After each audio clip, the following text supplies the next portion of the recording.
All right, good evening and welcome to the Hanson Select Board meeting of Tuesday, March 3rd, 2026. This evening's meeting is being recorded by Whitman Hanson Community Access Television. Please rise and join me in the Pledge of Allegiance. I pledge allegiance to the flag of the United States of America and to the republic for which it stands, one nation, under God, indivisible, with liberty and justice for all. Okay, at the risk of being repetitive, we got a packed agenda this evening, Mr. Heel. So we'll turn it over to you for announcements. Put your tap shoes on and get through it as quickly as possible. We're looking for citizens at large to become members of the following committees. The Bylaw Committee is a 3-year term, 3 openings available out of 5.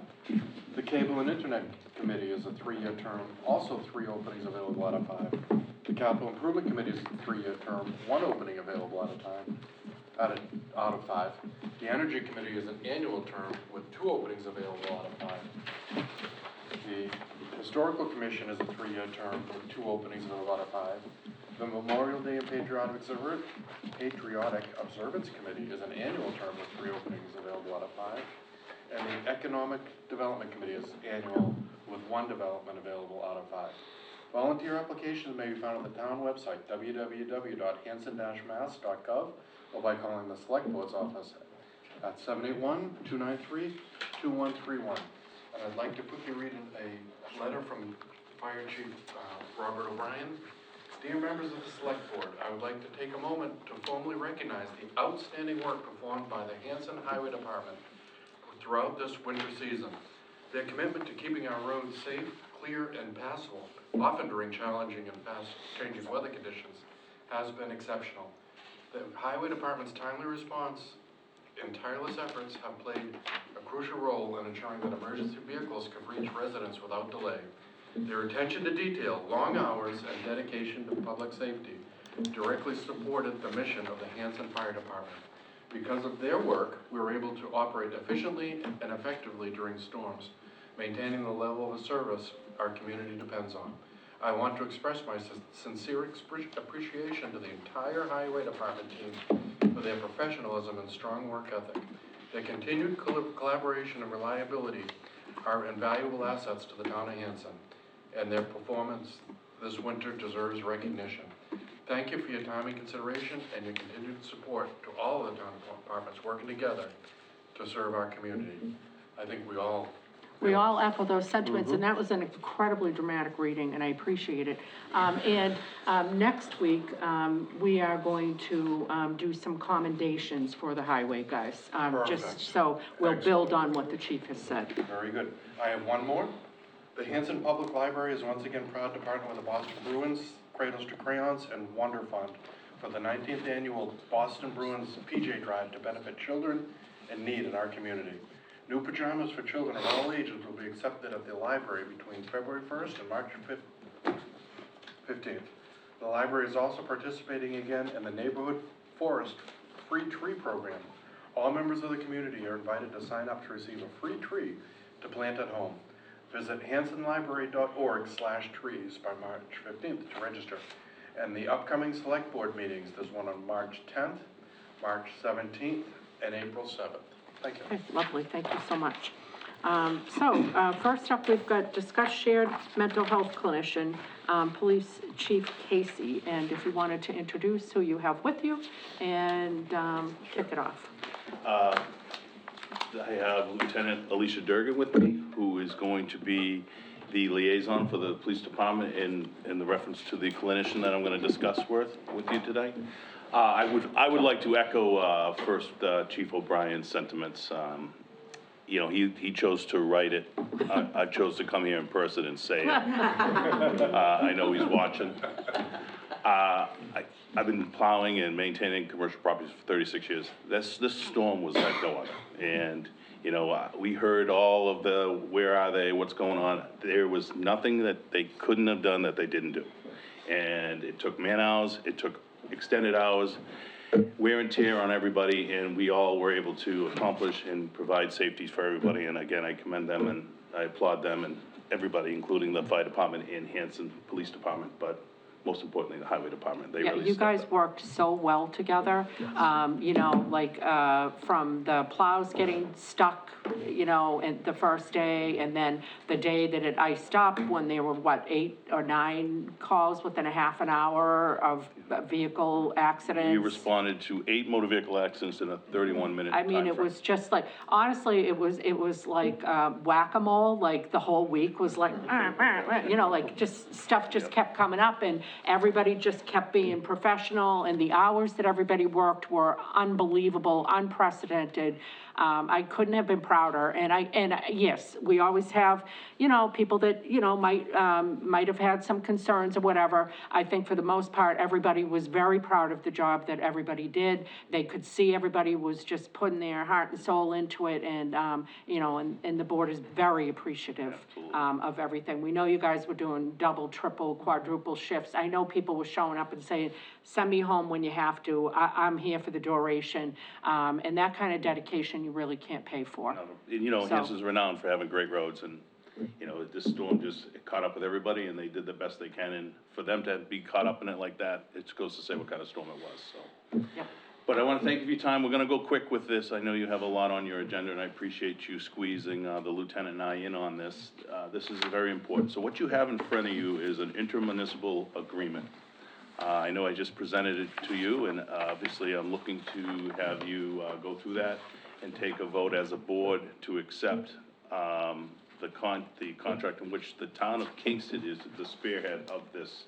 And what it really is a couple of years back, we had a clinician, and we shared it with 3 other communities. And unfortunately, that program was exhausted due to some side issues and the lack of retaining the individual as a consultant.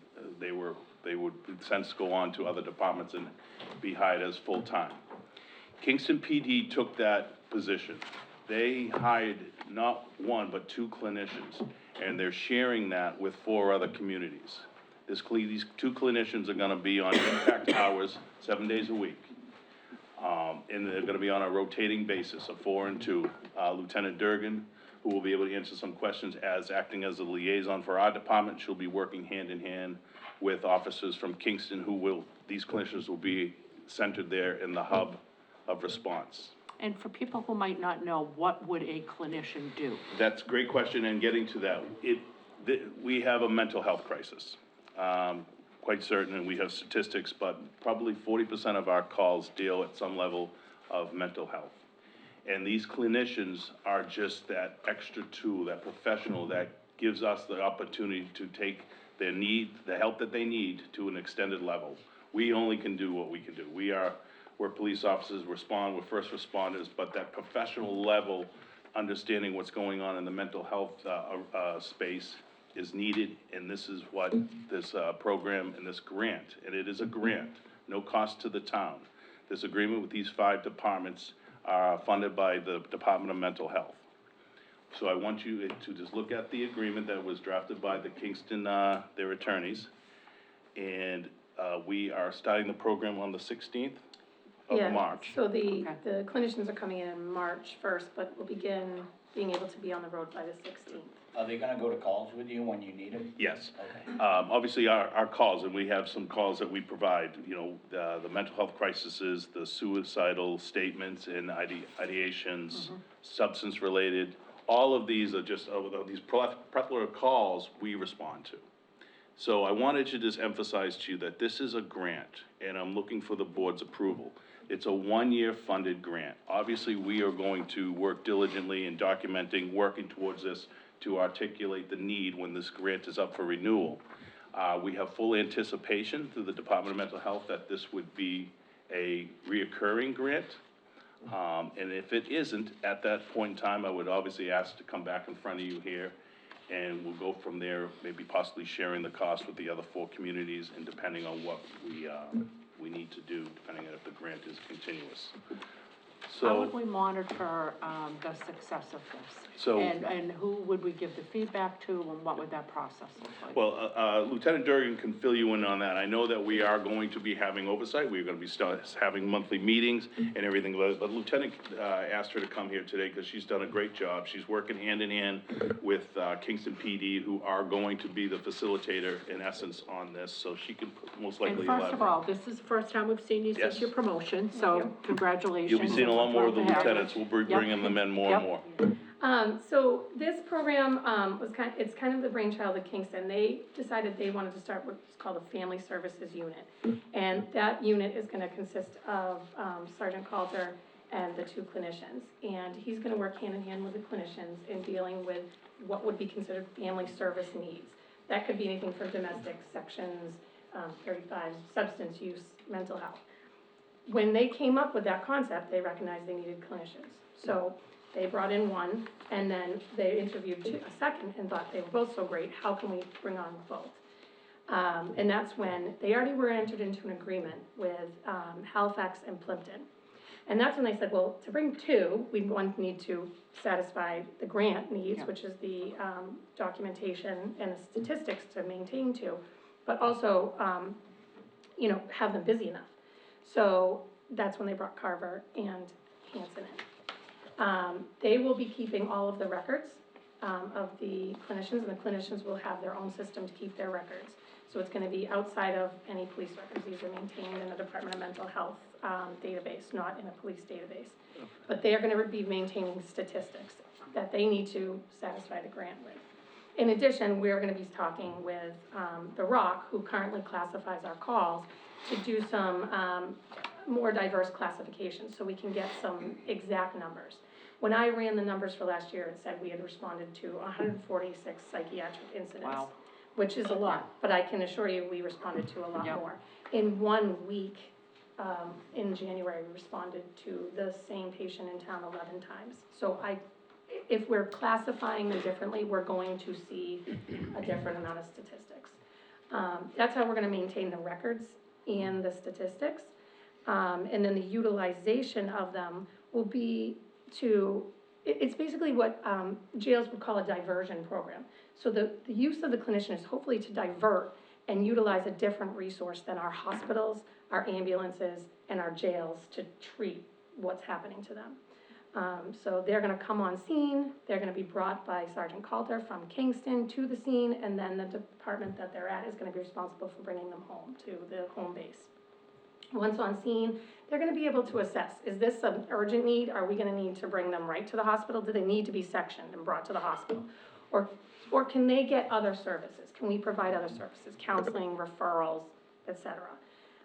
And that's gonna be in the emergent sense, but we're also going to do 2 days a week where the secondary clinician, because they'll overlap for 2 days, will also provide, like a more long-term response, like, we might have, an at-risk individual, or an individual that's at risk with dealing soon, or they might need a follow-up.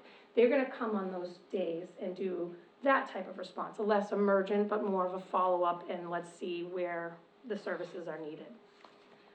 So that's fantastic. I got some questions, because this is my wheelhouse, this is my expertise, so I appreciate you being thoughtful around this. So I got some questions that you kind of alluded to. So how can we guarantee that the files are gonna be HIPAA compliant? They are maintained in the Department of Mental Health database. Okay, So, so they're gonna control that? correct. Okay, Yeah. and then, I'm assuming then the files will all be electronic health records, and that they'll be responsible for maintaining them for the appropriate amount of 7 years post-involvement? So their license is under the Department of Mental Health, and they have an oversight, and I'm not gonna know her exact title. Yeah, that's fair. But they're clinicians, and then they have a supervisor that's their oversight.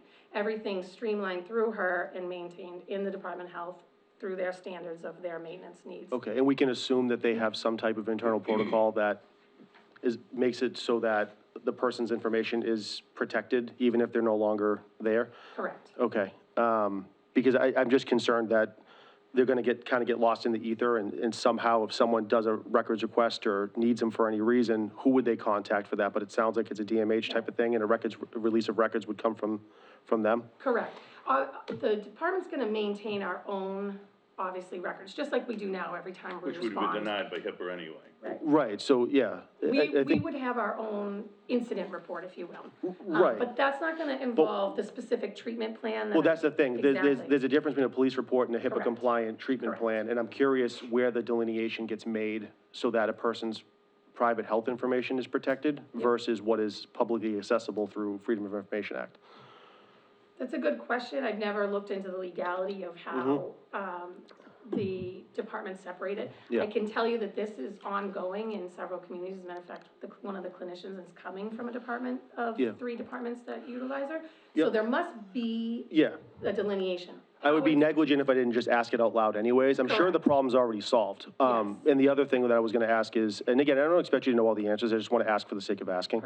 And I'll ask, because we have a meeting coming up. And I appreciate that. Back when Chief Mix did this, and I love, one of the things I like about what Hanson always does is, Duxbury did this a lot too, and Plymouth has actually been doing it a lot, is really making sure that mental health's at the forefront of intervention, because we're trying to make mental health not punitive, but, helpful to people and connect them to resources. But back then, we used a third-party organization. I'm not going to name who they are, but, we have an established mobile crisis team that comes here. I'm assuming that this is a clinician that is literally hired by Kingston, according to the way I'm reading this. Yes. They have an office there probably that is also HIPAA compliant, that they can also, because I want to make sure that if people go there and they need resources, that someone can't hear through the walls Yeah. about someone that's going through something and going, and usually when they're partied with like a third party, there are some protections there. It sounds like this person that was literally employed through the Kingston Everything, Police. everything. And Okay. what you're alluding to was one of the crux to the demise of the last project. Yeah, So this is not that. okay. They will So have this- a separate, completely separate office space than the actual police department. What they're going to do is bring a mobile office on site at Kingston PD. They Perfect. recognize they also, one, didn't have such separation, but two, the room. Okay.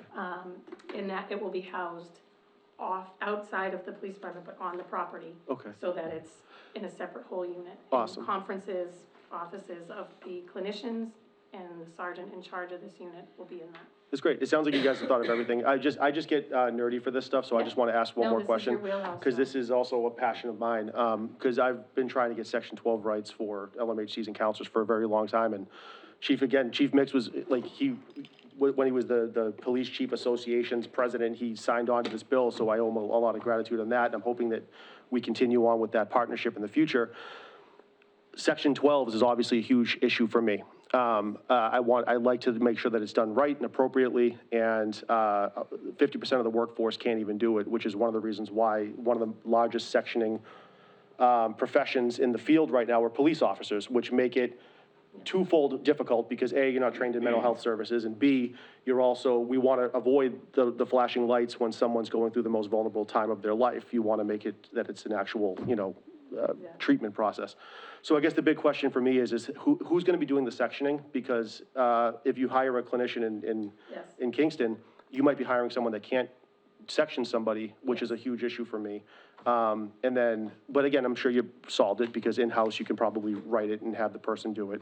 And then, is this person going to be doing any type of training for the police forces as part, because I don't see it in here, which is totally fine, but any type of training for the police force so that the people that they're working with can get that mental health lens, that would be helpful and beneficial for anybody that's Yeah. going through it? I'll mention specific training. I know that's the intent of essentially the 2 days that they overlap. So the clinicians are gonna work a 4 and 2, which puts them overlapping so that on the 2 days, there's 2 of them on. The intent of that is to be at the police departments that they're not necessarily stationed at all the time, Kingston, and get to know the officers. The officers lead, Perfect. talk with the officers, explain what they're doing, ride around with them, Create the network, that exactly, familiarity. and do exactly that. Training, not necessarily in a sitting down situation, but a hands-on, like, I'm here, like, what can we do? Yeah. Cause here I am. and Yeah, back in the day, when I was working in Plymouth, we used to meet at the Plymouth DCF regional office, and all the police officers in their region would come, and we'd give them trainings on how to do stuff, and they thought it was beneficial, but it may or may not be. And if Sounds I like can you got say, everything. when I was out there, and if I had this resource, was I coming up in my career, I did not.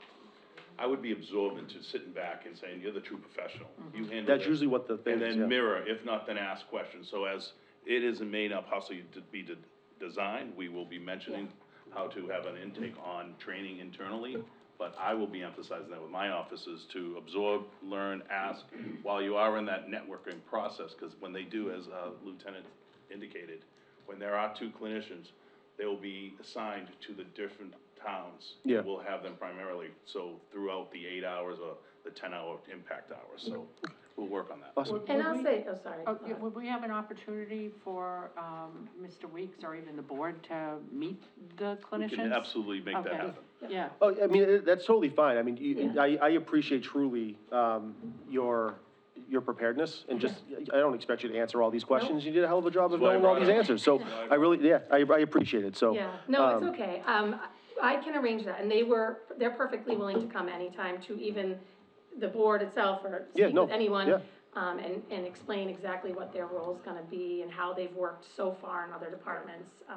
Yeah. One is new to the police department specific, not to the field, and the other one has been working with a collaboration of 3 police departments, in Western Mass. I will say that, and I do think training is good, but, I've been doing the outreach for the Plymouth County outreach for 9 years now for the department.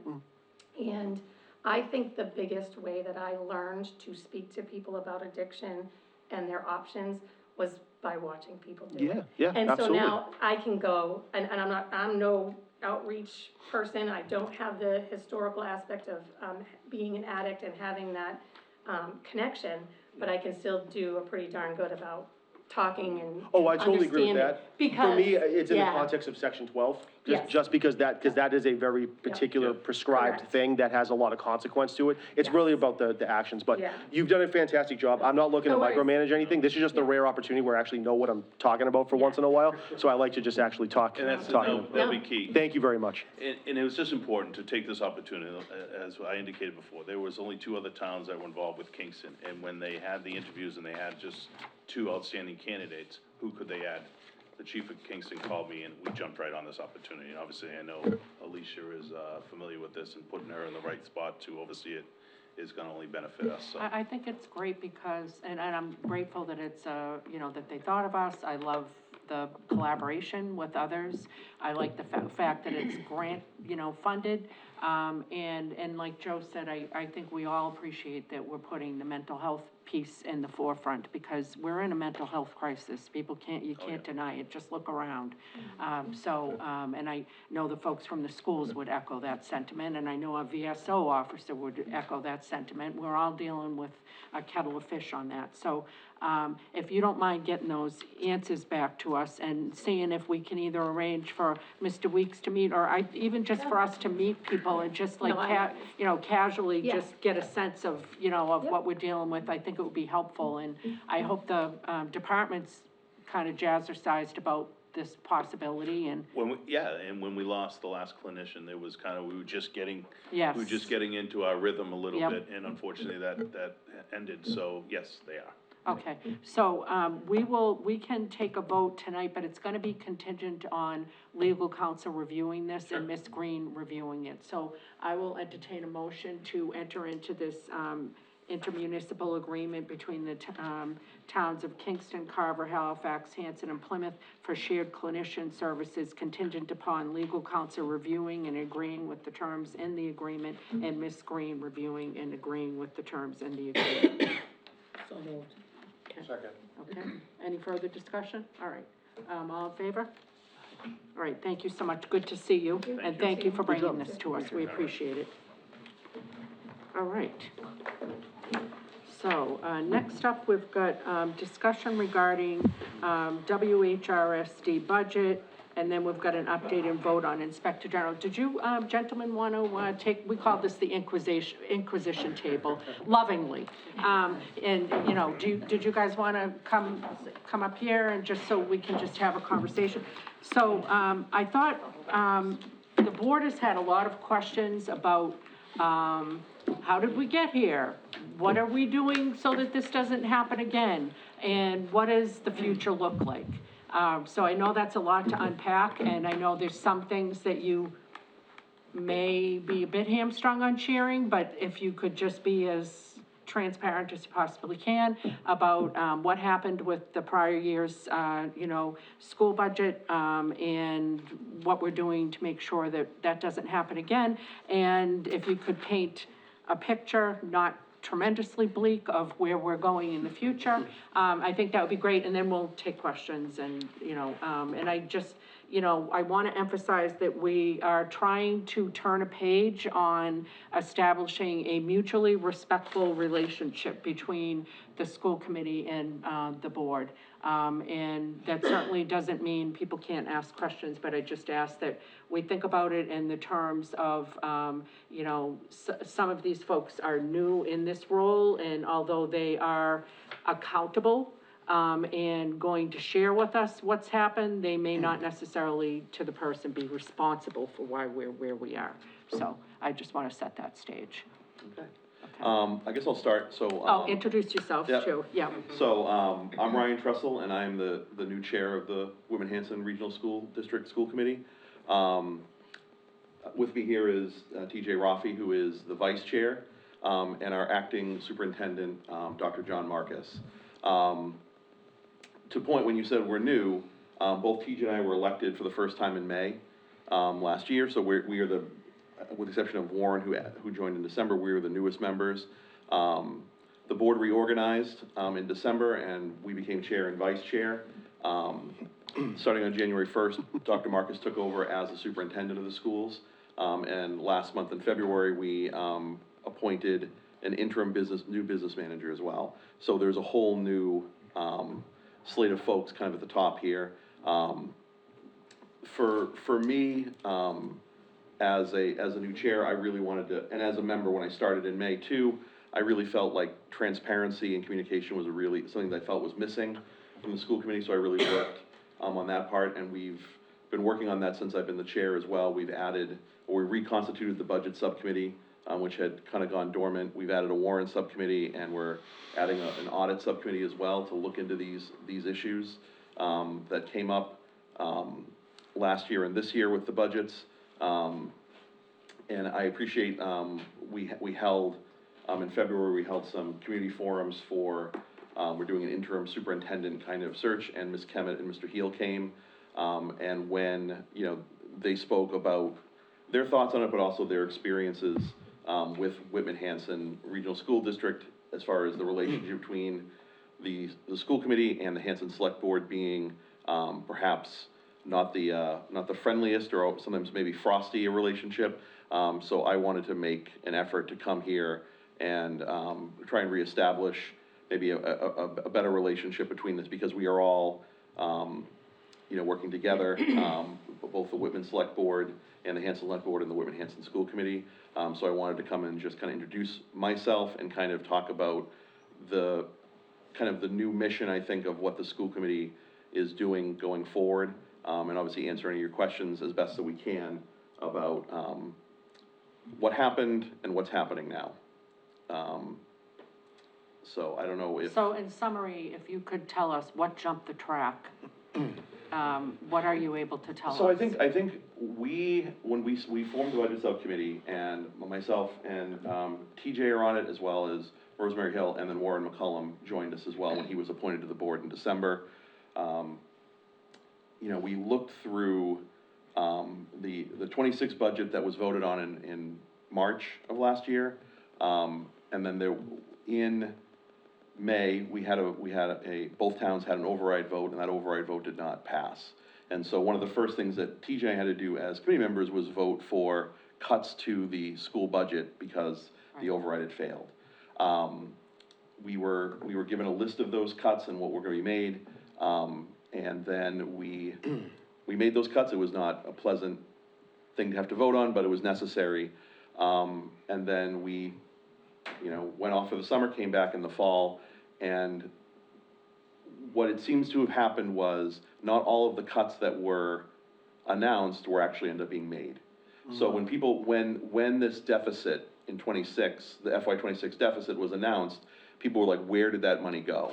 And I know exactly where that money went. It went to pay people that were not properly budgeted for. And these are people that were needed by our schools, but we just were not reflected in the budget that was voted on in June when we made those cuts. So the question of, some of those cuts were made, some of those cuts were not made, but the cuts that were made did not equal the dollar amount figure that was told to us in that, and that led to a deficit. In '26, and I think that, our business manager at the time left, we had hired this company, TMS Solutions, to come in, and I think initially their mission was to kind of do kind of like an audit of the business offices, but they kind of were drafted in to run the business office, and they very quickly, I think, discovered this payroll deficit that was there, and so that's where, October came, the cuts were announced, obviously, making those cuts in October was obviously, not only was it devastating for the staff and the students of those schools to have teachers that they'd been with for 2-3 months, 2.5 months, be leaving, but it also made us a very large, news story, as everyone is aware. Because oftentimes, schools have to make these cuts, and they make them in June, and it's not, I mean, it's still an awful thing that happens, but it's not a huge news story, but making these cuts on Thanksgiving made it a big news story, and that brought a lot of attention to it, which in some ways might be good, because I think that, I don't know, again, TJ and I are new to this committee, we're not here for a year, but it seems like probably that if you're making your cuts at the end of the school year in June, they do tend to fly under the radar a little bit. And I think by having these cuts, as awful as they were and unfortunate as they were, it did bring this problem to light in a way that made it so that we had to address it and we had to fix it. And to that point, like I said, we appointed Dr. Marcus. Dr. Marcus is the principal of the Duval Elementary School. But prior to that, he had been an assistant superintendent. He was a superintendent in Stoughton for a number of years, so he had superintendent experience. We were very fortunate, actually, when we were looking at the individuals that work in our school district that had superintendent licensure, that we had a few individuals that actually had been superintendents, and Dr. Marcus was the committee's choice to take over as acting superintendent starting on January 1. So he has been working very hard with people in the central office, as well as Matt Wells, our new interim business manager, on really building a budget, and he can talk about this probably more in depth, a budget that really just said, we can't take the budget of FY '26, add X percent onto these numbers, and then present that. We really have to go down and go line by line and see who is working in these schools, what are the jobs, what are they, making sure that they're assigned to the right accounts, making sure that they're all accounted for properly, so that we can have, and I think that he has produced a budget that is very transparent, that is very, communicative in terms of the ability for an individual to look at everything and say, like, okay, I want to know about this particular aspect of the schools. You can go to it and you can see it. Whereas, like I found when I joined the budget subcommittee and I was looking at the FY '26 budget that was voted on last year, I found it very opaque and difficult for me to understand what everything was, and it was only really getting into some of the munis stuff that we were able to look and see discrepancies that were in between those things. But the document itself, I did not think was very helpful or useful if you want to understand, like, where are the funds coming from. It did not always include all of the, like, it did not include anything about what circuit breaker money was being used it was just kind of like assumed in there. A lot of grants that we rely on were not reflected in that. And so the budget that was voted on last year did not accurately reflect all of the money that goes in and out of the school, in a way, so that when, this happened, it was difficult to figure out, well, what it was. But we did work with the budget subcommittee, and Dr. Marcus has done a tremendous amount of work over the last 2 months to build a budget that does, I think, accurately reflect what the true cost of educating the children of Whitman Hanson are, and like I said, where those come from, whether they come from the two towns, Chapter 70, circuit breaker, IDA, other different grants, so that it's very transparent and clear. And I think that that's, again, was a really strong mission, I think, of myself, but also the whole committee, of making sure that, you know, by doing it this way, we are now, you know, able to hopefully identify what these problems before, you know, we get to October 24th of a school year and realize that we have not budgeted properly. And that definitely showed, Ann and Ed and I were at the budget hearing, and, I mentioned at that time, and I mentioned it to you afterwards, Dr. Marcus, that it was, so refreshing to actually have a budget where we didn't feel like we needed a decoder ring to figure out what the hell was going on. It was great. It was like, okay, like that we can see what's happening. And the beauty of that is then, you know, you don't feel like somebody's pulling one over on you. And and a lot of times we're put in a position where we're trying to advocate for whatever budget holistically, you know, the budget. And we so often felt just blind about what was happening with the school budget. Like, we're trying to have faith and trust, but it's like we don't really have the tools or the information. And I want to thank you, gentlemen, for being here tonight, because this is such a huge step. This is one of the things we've been asking for years, was just come like and talk to us about what's going on, so we can actually sound like we know what we're talking about when it comes to the school budget. We don't want to micromanage you guys. It's not our job. We didn't get elected to be school committee members, but respectfully, 50% of our budget is going to the schools. We kind of need to know what's going on with it. So I really thank you for taking that first step and coming to talk to us, and thank you for that explanation about what has happened and what you're doing in the future. Did anybody have any questions? I have a question. Yeah. So I want to echo everything that Laura said, because you guys, ever since coming in, you've been super transparent. I've been following everything you guys. Congratulations on the interim position. You've been doing a great job as well. This really is a good step forward. I guess my question comes down to, and I didn't have it until you started talking about this, and I'm just curious if you guys are open to something along these lines where it is evident that that you are all trying to be as incredibly transparent as possible.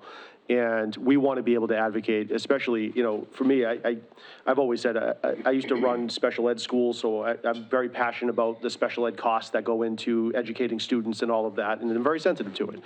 But it did blindside me, this whole experience, in a way that it really made me, as a citizen of Hanson, you know, feeling betrayed, and I didn't like it, and felt incredibly lied to, especially on behalf of a lot of special education students that were being used as the reason for this, when come to find out it was just it was a lie. It was all a lie. And so extra kudos to you all for kind of meeting where we're at. My question comes down to this. I trust you guys. My concern is what happened before and what's going to happen afterwards. And if I felt betrayed, I can't imagine the average person that's trying to just navigate this, that doesn't pay as much attention to community access television as we do.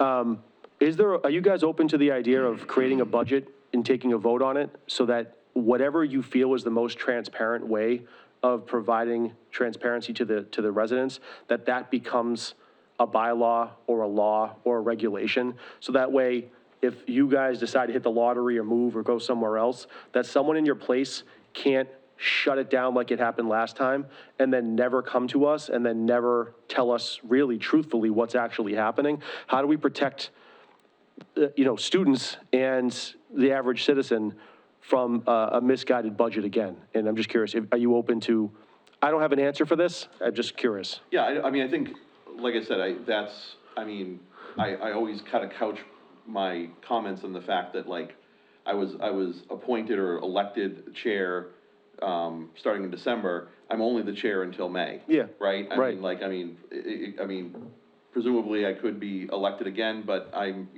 only here for this 6-month period. Right. So I think that, like, I don't know the exact mechanism to do what you're talking about, but I think that I would definitely be open to investigating ways to kind of codify, these things, so it doesn't kind of fall back into, because I think that's the thing that it seems like happens, you know, and I was talking about this with another committee member the other day about, you know, and obviously you all know this because you're public servants as well, you're elected officials, that, I mean, the system of small town governance is terrible, but it's the best thing that we have, right? And so, but it relies on volunteers. And so you can see kind of how over time, as these volunteer members of these boards, you know, have, you know, maybe less and less time to be able to engage in all of the things, like we have all these subcommittees we've created. Yeah. At some point, I mean, there was a budget subcommittee before. Yeah. There's kind of, I don't really know why it stopped meeting, but it did. So Yeah. it's like those kind of things, and I'm also on, speaking of subcommittees, I'm also on the policy subcommittee for the school committee. And I think that, you know, that could be a place too where we're really looking at our policies and really making sure that they are specific and, you know, descriptive and instructive about what things are supposed to do, because I think what ends up happening probably a lot of times, and what I'm gonna guess happened over the last couple of years, is that more and more kind of, things that would be the purview of the committee members and the subcommittee members were kind of maybe shifted over to the administrators, because they're people that are, you know, they're tasked with doing this, they're paid, they have this full-time job, but then that oversight piece gets lost a little bit. So I think that, again, I don't know the exact answer, the exact mechanism to do that, but I'd definitely be open to exploring ways Yeah. to codify this kind of procedure so that we aren't, you know, so that, like you said, like, I'd love to win the lottery, but, you know, and do whatever, but that the next chair after me it's not just, you know, like, you know, I'm a nice friendly person, so I'll do it, that the next person Yeah. will have to do it as well, So, have to do it as well. For me, it's like analogous to, where if I'm running a company, right, I go through this all the time with whatever I'm working. The idea is, we say, okay, HR costs too much, so what we're gonna do is we're gonna outsource HR, we're gonna outsource payroll, we're gonna do that. And then everybody's like, well, now we don't have controls over payroll or HR, so wouldn't it be great, this usually happens about 5 years down the road, they go, wouldn't it be great if we considered, because we get a better bang for our buck to do it in-house, so we're gonna hire an HR person, we're gonna hire a payroll team, because we're gonna get rid of that. And then you go back and about 5 years later, they say, why do we do this? It's too expensive, let's swing it back over here.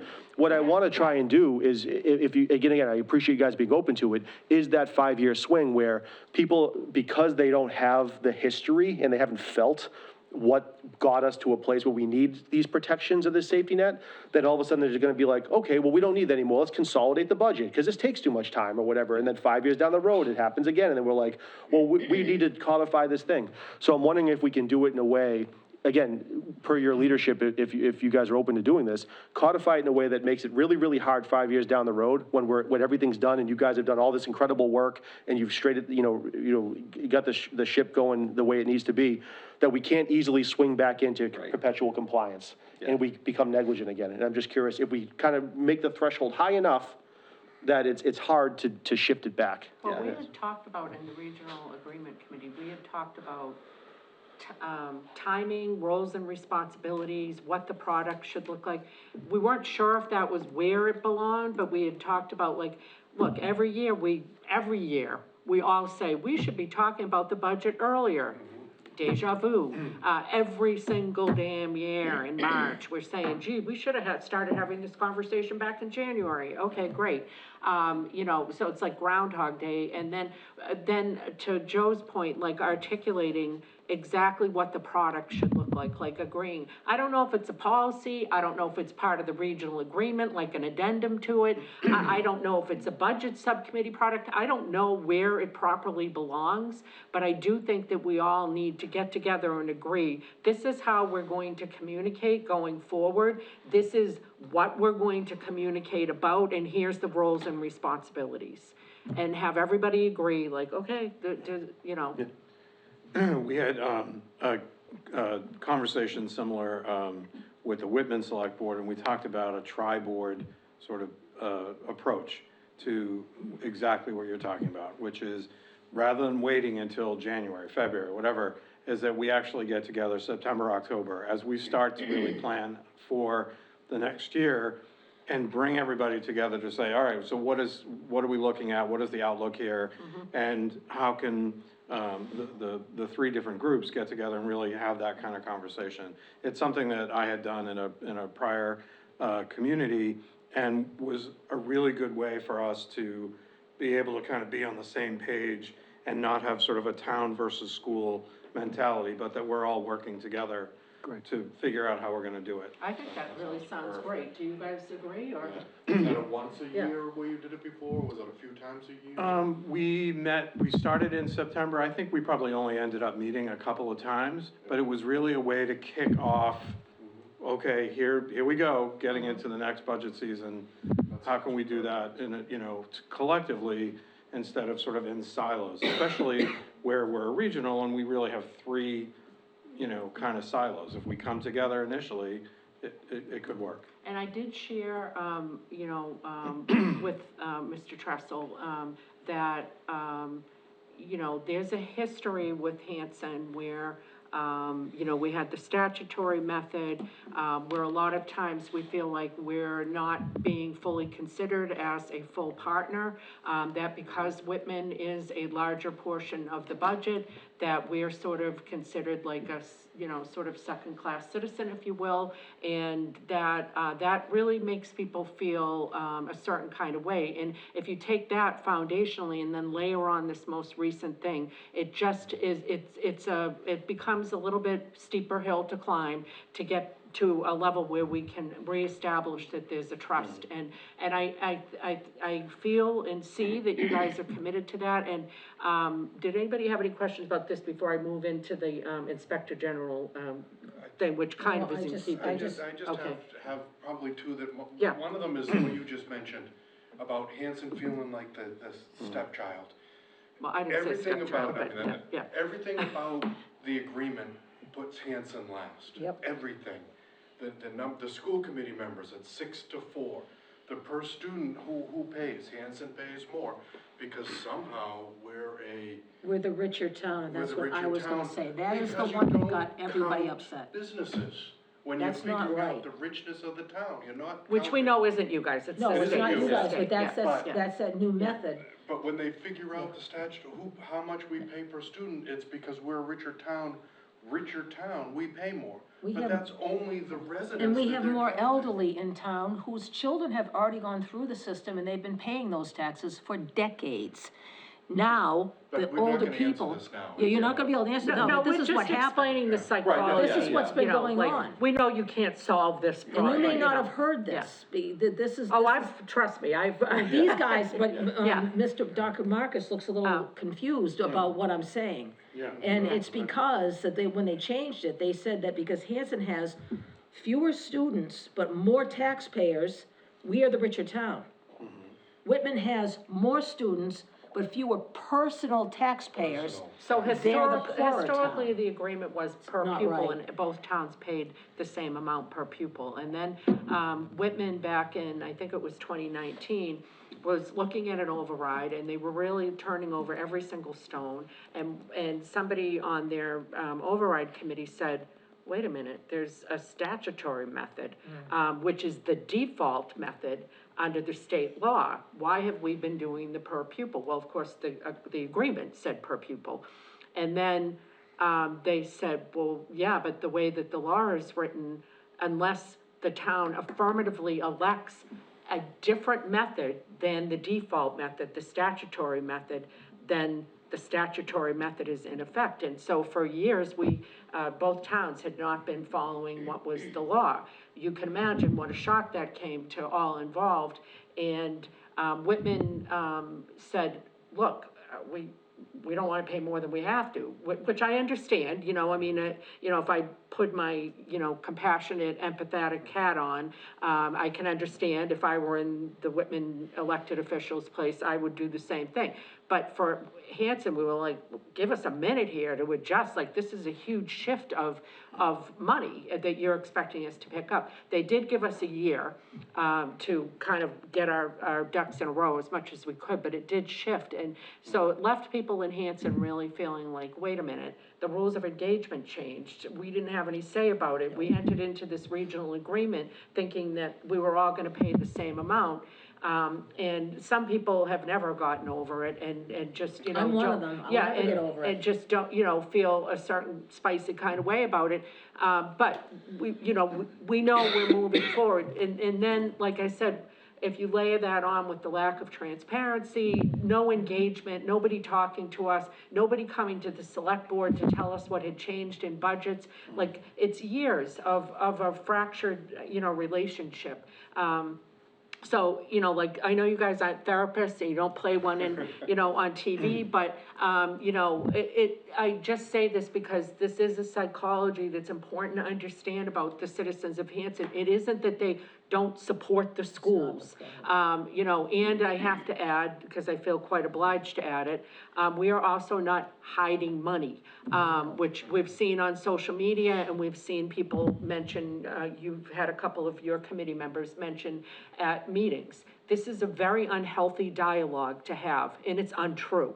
And the board has a letter that we'll be sending to you, but in the letter, we basically say, those individuals that are making those representations are hurting the relationship going forward. We all have to work together, and casting aspersions at any of the business partners that are not fact-based and are inaccurate, is not going to help.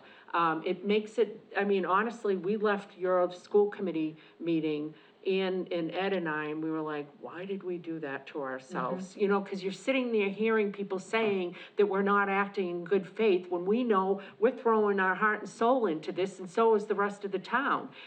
So it makes, I will still go to your school committee meetings, but I may not do it enthusiastically, if I know that that's and I know you can't control the way people speak. We're gonna send a letter, and basically we're just imploring people. And if they really don't understand how we've come up with the numbers, or why we might have an October town meeting where we're funding things, a lot of it has got to do with the ridiculous timing that the state has, where you've got to set your budget way before you even know what you're getting. It would be like deciding whether you're gonna go on a Hawaiian vacation, months before you find out if you're getting any kind of a rebate back from the federal government. It's ridiculous, It's just not a way to do a budget, but it's where we're at, and we have to deal with it. And so we would really welcome, our town accountant has made the offer that if people, everything we do is transparent. It's in open meetings, it's on our websites, it's voted openly. We have, forums where we talk about the budget. We couldn't be more transparent if we tried, as far as our budget process.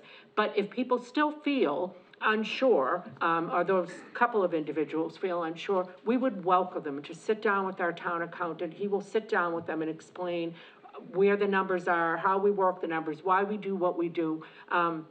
But the one thing I would say is similar to what I think Dr. Marcus had said when he presented your budget at the hearing, which is, you're basing a budget on projections. You have to be conservative. You can't say, you know what, I'm gonna hope we get the biggest amount of money we possibly can from the state. Let's build everything on that rocky little foundation. You can't do that. It's not responsible. So you typically take a percentage, sometimes it's like 80% of what we got the year before, thinking like, hopefully we'll get that, but we really don't know. And we don't know until after, the budget has been set, et cetera, et cetera. So when we get to October town meeting, which I know Whitman doesn't always have one, but we do, that's when we kind of look at some of our capital expenses and that type of thing. So it isn't that we're hiding money, it's that we don't know whether we've got the money at the time at which we've got to set the budget. And I know you guys all know that, but I just want to clear the air and make it really clear.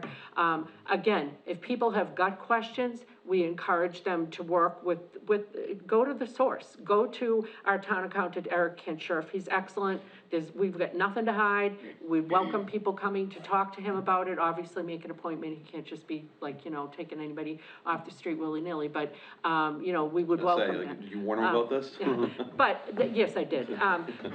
So did anybody have anything they wanted to say about that? Because I wanted to talk about the Inspector General piece. Okay, so the Inspector General, I've had an opportunity to talk to Mr. Trussell, and I also had talked after our last meeting to, the chair of the Whitman Select Board, Mr. Kowalski, and Mr. Kowalski had indicated that he thought it was quite a good idea for the towns to get together and request that the Inspector General come and inspect the school. And I want to be clear, this is not in a punitive way. This is you guys have done your due diligence, you've done the best you can with the resources you've got, but none of us have got money to go back forensically and look at every little thing. We don't. The towns don't and you guys don't.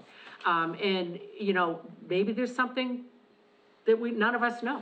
And maybe there's some suggestions that could be made by a third party coming in. So, after I talked to, Chairman Kowalski and, Whitman, I had an opportunity to talk to Mr. Tressel, who had said, you know, if you guys would be willing to think about this, because I mentioned that the board had taken the vote that we would like to, request the Inspector General in, partnership with Whitman.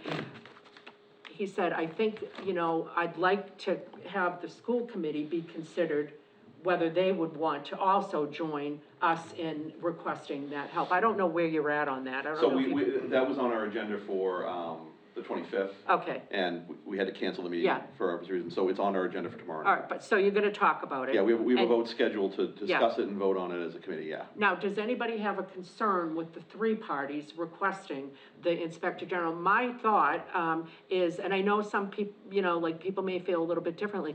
I feel that it would be much more powerful for all three parties to be saying, please, come in and help us. And like, we together are acknowledging that we need this help and we don't have the resources. Right, and it doesn't seem like it's two against one. It's not anybody Yes. against anybody. It's, Yes. let's just get the facts out there. It- Let's just find out what. Does and how to anybody make have it any better. concerns with that approach? No, I think it makes sense to have all three parties. I think it needs to be a partnership and collaborative. I will say that there's one concern that I have just in general. I don't think it would apply to this, but I'd be naive again to not just say it out loud. A couple times we've had some people do investigations and we found out that they have like this scope. And then once we get the report back, at least it's happened at least twice in the time that I've seen these reports where, not to throw stones, so I don't know how to say this delicately, so I'll just say it and hopefully people can take it for what it is. We found out that school officials have gone in and told them to look at other things that skewed the data, and it's objectively true that that happened. So I want to make sure that no matter what we do, that once the scope is there, that all three parties, we let them just do it.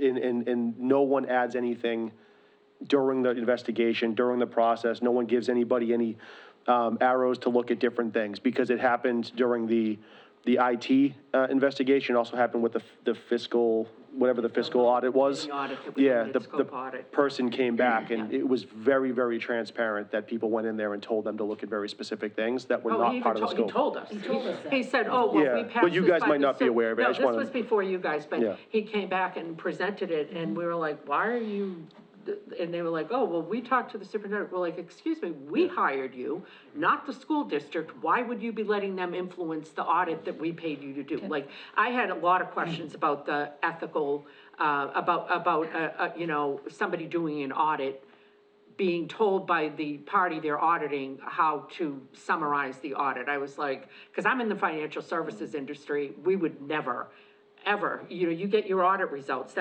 you're not influencing them. You might have Yeah. ability to respond. Well, they cherry pick Yeah, different yeah, things. it was very strange, but again, that was before your time, and we do thank you for the therapy, you know, value in this Can I discussion. just say one Yeah. thing about that? Yeah. I do think that when the scope of this audit is set up, that it be at the behest of the two select boards, not the school. Because if you have the school involved with delineating the scope, it's going to raise suspicions again. I want to be clear with you guys, I don't think we're going to be able to call what the scope is on this. Okay. I mean, when we. No, asked- that's yeah, fine, when that's we fine. asked the I think Inspector if I- General. None of us You know, can. yeah, yeah. None of us can, So I that's just want fine. to say two things. One, I just want to be clear that this is something that has not gone before my committee yet. Yeah. so I Yeah, don't that's the wanna do reason why that. I'm saying it, So yeah. that, you know, so that's gonna be tomorrow night, and that, I Yeah. don't know the outcome of that vote, but that's, so I just wanna make that clear. And secondly, I would say that, I feel like the Inspector General probably is not as malleable a figure as Could be, an independent yeah. auditor. You know, so I think if the Inspector General does come in, I don't think, like you said, like, I don't know how much the scope is gonna be defined by these individual boards, so much as it is gonna be the Inspector General doing that. Exactly. But I think that, you know, I think your point it's- is well taken. I think it's really important that, because if we take a vote on this, I am gonna suggest that we put that very specific language in there. The reason why I'm saying it is just because you guys haven't taken a vote on it. You're gonna take it tomorrow, so I'm hoping that symbolically, to build this trust back with both towns, that it's very, very clear that nobody is going to be putting any influence in this report, and that it is truly a third-party report, because that's the way it was supposed to be, and we were assured that it was not going to be something that was, you know, malleable. But, and I have all the faith in the world that it's going to happen, but at the same time, none of us thought we were going to be here. So I have to say it out loud for the sake of saying it out loud, that I think symbolically, at the very least, the vote should be that all three parties remove themselves from influence after the person's involved. Okay, I mean, I don't have a problem with that. I mean, I just want to be clear, once we make the request, the Inspector General's driving that bus.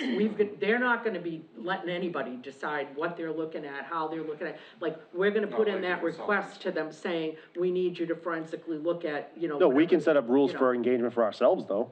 We can absolutely do that. Sure, I mean, Yeah. the point people would be, I would assume, the superintendent's office and the two town administrators, you know, and I think we can, you know, we can talk about how those three, parties make sure that they're aligned on, and communicating with each other. I agree. I don't know, you know, how to do that, but we can figure out how to solve that riddle. I think the other thing in that vote is, as Mr. Trestle has indicated, they haven't taken the vote yet, but I thought it would be good if we at least symbolically said, we support it being a three-party to the extent that the school committee also agrees that they'd like to be a third party.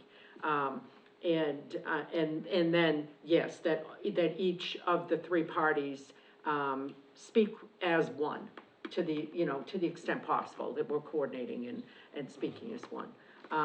You know, there's a possibility that the Inspector General could tell us to go pound sand, and this isn't their fight, and they're not gonna do anything about it. I'm hoping that's not the case. I mean, I would hope, just even from the optics, that if a school district and two towns that were in the district were like, we need help, I would hope that the state would rise to that level, but I just don't know. Did, you wanna make that motion, Mr. Weeks? That we enter into a letter to the Inspector General? That we, draft a letter to the Inspector General, collectively, to the extent that the school committee, positively votes on that tomorrow night, that the three parties will work together to put together a request, and that behind the scenes, we will coordinate on how we are going to communicate with one another, and who the people will be, and how we will make sure that we're aligned. Perfect. So moved. Okay, great. All right. Any further discussion? I have discussion other than this, but Okay, all right, so, not related to this. okay, all in favor? Aye. Okay, great. Aye. All right, go ahead, Mr. Hill. I know there's the big elephant in the room is the superintendent and what is, and I'm not sure what, if anything, can be explained You mean the to former town. superintendent? The former superintendent. Yeah, I was gonna say. And. Because I'm not an elephant. You are not an elephant. No. I've heard nothing but positive Yep. about the You should current, talk to the my current situation. Nothing but positive about the current. But many people in town, and I'm assuming both towns, are very frustrated with the lack of transparency and then when we do have ideas about what has come out of it, it's not as positive for the towns as we would like. I'm Well, not sure I what mean, can I be- think there was a Freedom of Information Act request, Right. whereupon people got the separation agreement for, Mr. Simonek, and Yes. it seemed as though he was being paid through till the end of the fiscal year. And Which is I- not uncommon in termination agreements like this, I've come to find out. This It like is not standard uncommon, practice. and I'll tell you why, and I don't know that this is the case, and you may not be able to say it, but a lot of times when one is discussing the departure and separation of an employee, you have to weigh the costs of potentially legally defending yourselves to take that to court, versus the cost of just cutting your losses and separating and going, Right. you know, and so, we have experienced this ourselves. As a board, we have had to deal with those situations. And we have also been met with some judgment about those situations. But again, when you're being told by legal counsel, you know, that there's a certain approach that you ought to take, then you tend to take Which that. is- And I know you guys which is what probably I've said can't to discuss people- it, but that's, That's you know. what I've said to yeah. people who have asked me about it. Yeah, Who have That's actually yelled at me basically about wanted it. to get that Yeah. out there. I mean, So- I'm not saying anybody did anything wrong, but I think it's based on what was the best thing to do based on what legal counsel and Yeah. and the situation. Well, I think required. as Ms. Kemet kind of suggested, it's not really something that we can discuss, publicly, so, but, as you said, there have been freedom of, information requests, public records requests for that document. It is publicly available, so people can read it and make a decision on their own, but we just really can't discuss it. Yeah, So anybody in town can, Oh, yeah. can see it. Yeah. It's Yeah, been it's public publicly information. shared. Yeah, Yeah. I just Yeah. wanna make sure that everybody. yeah, Well- and- Yeah, anybody it's can make a public- It's a request. public document, so you'd have to, if you were interested in it, I guess you would have to do a public records request to get it, but it is a public record. Yep. Did you have something, Joe? I did, but I am, I don't know if this is the right forum. It might be, executive session, type of, question truly, so stop me if it is. But I do agree that one of these things is, this is common at high-level, executive-level agreements. The one thing that kind of jumped out at me, though, is the continued use of the person as a consultant and what that looks like. That's irregular, for me, seeing that. Because usually when you separate, person gets a package, they move on, they do their thing. But there is, continued use, at least from what I read, which is an irregular aspect of a true separation. So I'd personally like to know a little bit more of that, and how it's how the person's being used, because I have some questions around the efficacy around that. Yeah, I'm sure that, well, I mean, I doubt you guys are able to speak Yeah. about that, specifically. Again, I'm like completely, you know, guessing here. Yeah. But having been through this a few times with other employees, my guess is that you know, it is far more difficult to transition without any kind of, help from the person Could who's be. leaving than it would be to transition with some assistance to explain where things are, why things might have been done that way. Could very well You know, be. who's who in the zoo and all that, that's pure speculation on my part. Yeah. So, But if there's a mechanism to get some of those answers, so it's not speculative, I'd like to explore that. If it's something that's not possible, then I would these respect your that. executive session minutes? Yes, yeah. You have? Okay. Okay, so I think we could probably have Ms. Green, through Freedom of Information Act, request those executive session minutes. Ms. Green, would you be willing to do that? Okay, and then you could share it with the board. Sorry for that, you know, I appreciate it. I don't mean to be prying, but I'm just curious. No, you're asking the question that other people have asked, and, you know, the other thing that has come up quite often with all of us has been like, well, why would they settle when clearly there was a performance issue? And again, I think we discussed that, sometimes it's, you gotta cut your losses, you gotta, you know, weigh the cost versus benefits of the various approaches, and we don't wanna micromanage you, we, would assume that you all, you know, put your hats on and did what you thought was in the best interest of both towns and the district. We're not going to step in those shoes, so. That was my only thing. I And was hoping yeah. to sort of end on an up note, but I'm struggling with it, did, anybody have anything else that, I think you've can't been great. express how sincerely appreciative we all are of you guys coming here and, being so open and, sharing what you're able to with us. And I think it's a great first step, and, sincerely, I feel nothing but hopeful about the budget that we've seen, about reestablishing the relationship, and, I think we're on an upward trend here, so. I hope so. couldn't express that any more than the chairman just did. Thank you so much for all you guys are doing, especially volunteering your time. No, you guys have been great. He was my really. muscle, he was, you know, Yeah. these things got rough, I had him to protect me. No. The two towns are lucky to have your leadership right here, Yeah. because I mean, they really are. You guys have been doing a really amazing job, and you've been nothing but cooperative and transparent and super helpful and all of that, so thank you. Yeah. Sure, thank you very much. Thanks Thank for having us, I appreciate it. Thank you so much, and hopefully it's the first of many, Yeah, you know? absolutely. You didn't even have to have I want to be the flapjack. first of some. First of a few, yeah. Well Thank you put. guys very much. All right, thanks. Thanks, guys. All right. Next up is recognize the resignation from the Hanson Economic Development Committee of Chris Ernst. Chris has been a huge advocate. He's just got, work-life, you know, family balance stuff, and so I will entertain a motion to accept his resignation. So moved with regret. Second. Okay, all in favor? All right, amazing. That brings us to the Shared Veteran Service Officer discussion. So I asked to have this put on here because I was contacted by a couple of people. As you will recall, we had, our new interim, Veteran Service Officer, Terrence O'Keefe, was with us tonight with his buddy Sarge. He had, come to us and presented, and we had voted to appoint Terrence, but I've had a couple of people contact me being concerned about Terrence being part-time. There seems to be some, I don't really know how to describe it, but I guess I'll say, political pressure from folks in Hanover. I don't know how else to exactly phrase it, but I gotta call an ace on that. That they're uncomfortable with this arrangement, but no specificity about why. And just to level set, I just want to remind folks that Terrence has been doing this job, actually, for several months. And Terrence bailed our, saved our bacon by stepping in when we had our previous VSO, who I will say was a bit unpredictable. I'm trying to be diplomatic, which is not my strong suit, and caused us some issues.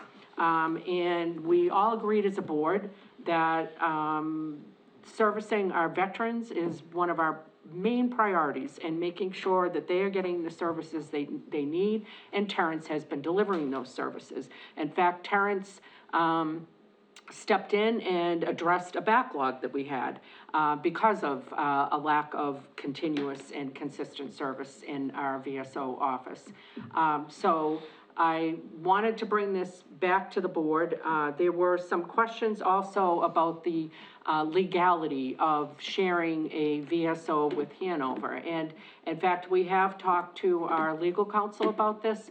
And I think Ms. Green had mentioned that we would be entering into an intermunicipal agreement, which is fine for Hanson, but there are regulations, according to our legal counsel, that would require us to enter into a district with Hanover, which Ms. Green will talk to Collegiero about in Hanover, the town manager, about moving that forward.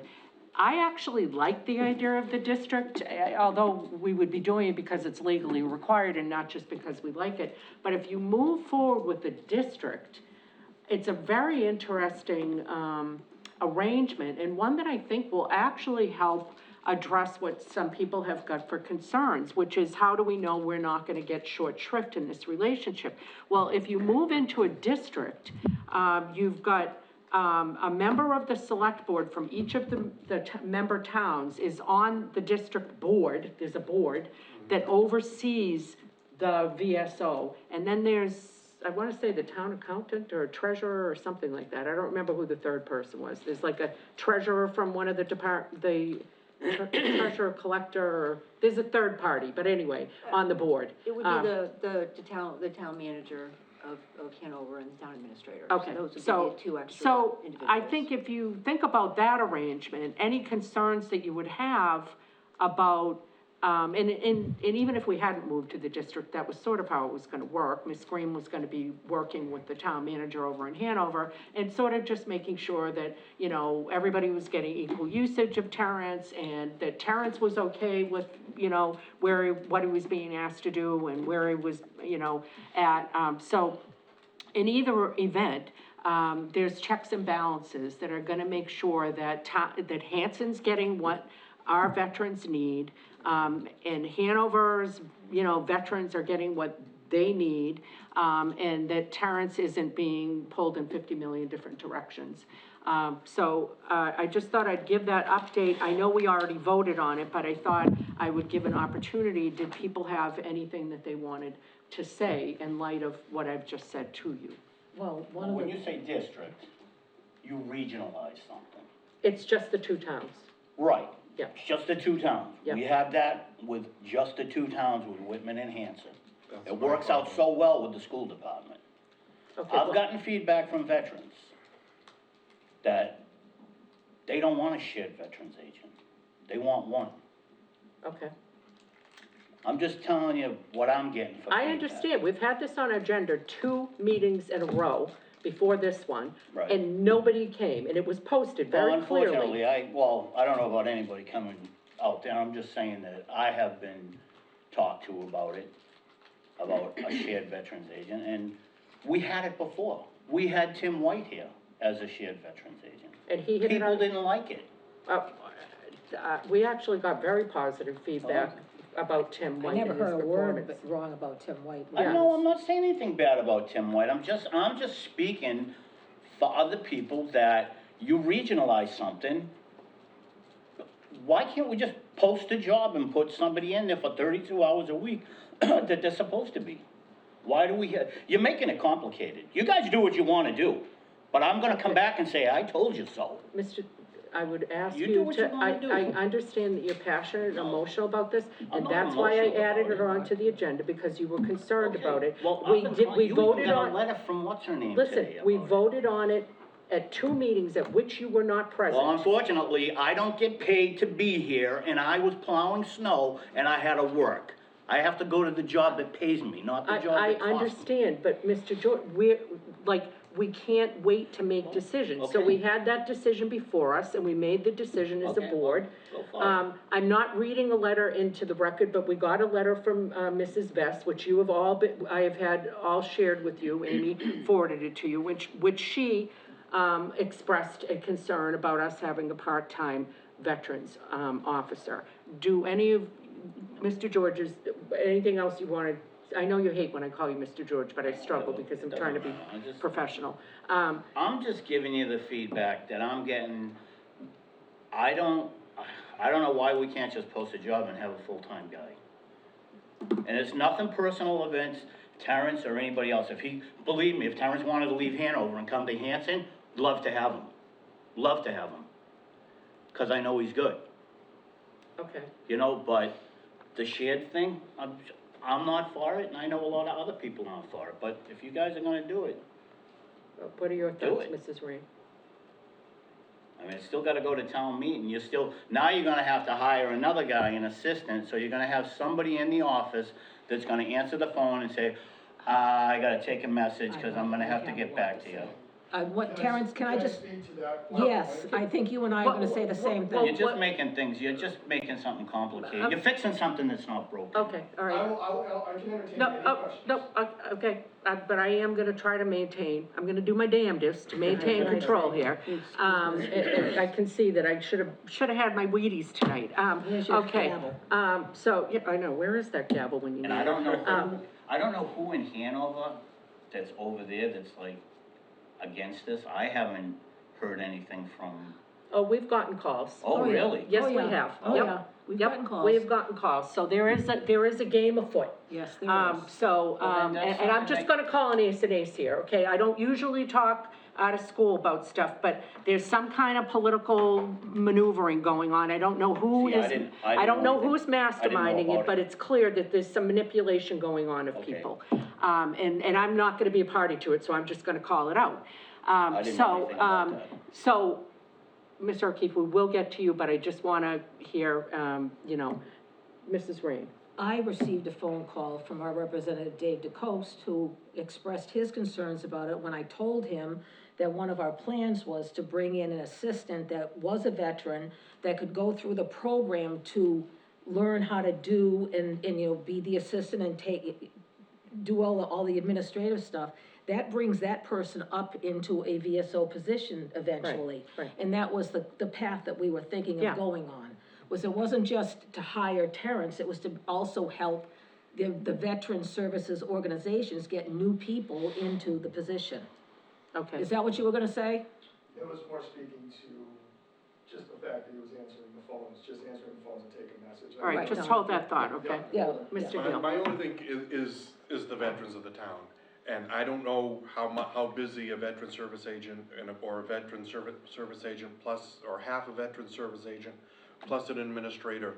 Do we believe we will be giving the best service to the veterans with this situation? I believe the answer is yes, but I think we just need to we need to do what's best for the people. And I like having somebody here that could become the next one. Maybe when Terrence finally says, hey, I'm gonna leave. Oh, we got this person over at Hanson that's been doing it for X amount of years. And then you can kind of like swing one from Hanson, one from Hanover, and Yep. however you do it. Mr. Weeks. Yeah, I mean, I feel like I've been pretty consistent with this. For me, I took a vote based on what was in front of me as the option that was in front of me. So that's what it is. Since then, I'm just like all of you. I've received all kinds of phone calls about different things. I don't think anyone questions Terrence at all. I mean, I put you through the ringer. I asked you lots of questions around some of this stuff. For me, it just comes down to the questions that, quite frankly, I didn't think about until people started calling me and advocating after the fact that we took a vote. One of them is, what happens if we want to raise it to 32 hours a week? Or what happens if we ask somebody for full-time? What happens then? Do we share? I thought it was a full-time job, Joe, it's not? No, I mean, this, Been cut to 20. yeah, so all the veterans agents, going back to Tim, have all said that the job is bigger than 20 hours, every one of them. So, But I thought you gave Thaddeus the 32 We hours. did give him Oh, Thaddeus did we more bring it hours. back? So then how did you bring it back no, to 20? but that, I guess that's my point, is like, that's the what if. So for me, I voted on the thing that was in front of me. No, nothing against you at all, like, I think you're do a great job. But if people say this has to be a full-time job, which is why we lost him to the other town, because he had to choose between the two of them, right? Because it was too big, he couldn't do both. Thaddeus was asking for more hours, we gave him more hours. That's a different situation, but then we are going back to sharing, and we have two people equating to more hours than 20. So my issue is not whether or not what the vote is, because the vote was based on the information we had in front of us, based on the capabilities of the person in front of us. I am thinking about, though, in a larger scheme, again, since it's on the agenda and you're asking my opinion, what does happen in the future when we inevitably have to raise it to 32 hours? What I'm concerned about is that it puts you in a weird spot, to be quite honest. You might end up being in a weird spot now, but there will be a weird spot when we inevitably need to raise it to 32 hours. I don't want you to have to choose between this town and the next town. The problem that I have again, this is the night of me just saying things out loud, just to kind of put it out in the ether, not because this is all just me thinking about this in real time. We've just been going through this waxing and waning of our budget, of like hiring people and then laying them off, and then hiring people and then laying them off because we can't afford it. And what I don't want to have happen again is to you be the next person or anybody else that we need to, because there's such a need for veterans, that this becomes a problem again. So, Just for the record, we've never cut the veteran service officer. Never. Until Joe Gambakis asked us to cut it. yeah, We've That's my- never, that is one office we've never cut. no one said we did. I'm just Yeah. saying I don't want that to happen. Yeah. So, and no one wanted to cut the school teachers. No one wants to have people cut from the town hall, but we've had to do it because we've had to do it every single time. So I'm just saying this for the sake of saying it. I don't know where the tension is coming from, because I'm literally just answering questions that I'm being asked my opinion on. I don't know what is going on right now, but for me, those are just, in my opinion, reasonable questions. What happens if we say 20 hours isn't enough, and we need to raise it to 30? I think it's a reasonable question to ask. Is maybe the answer is we'll just cross that bridge when we get there. I don't know. Let's talk to And I Terrence. don't know who's making it political, because I'm not making it political. I'm not saying it's you. I'm just saying that my opinion and a lot of other people in town, one full-time guy is gonna be more efficient than 2 part-time guys. We've already had part-timers. Why do you want to have to babysit 2 people instead of 1? May I? Well, It's up to her, Yeah, it's up to the chair. Okay, I'm gonna try to, hello, trying to chair the meeting here.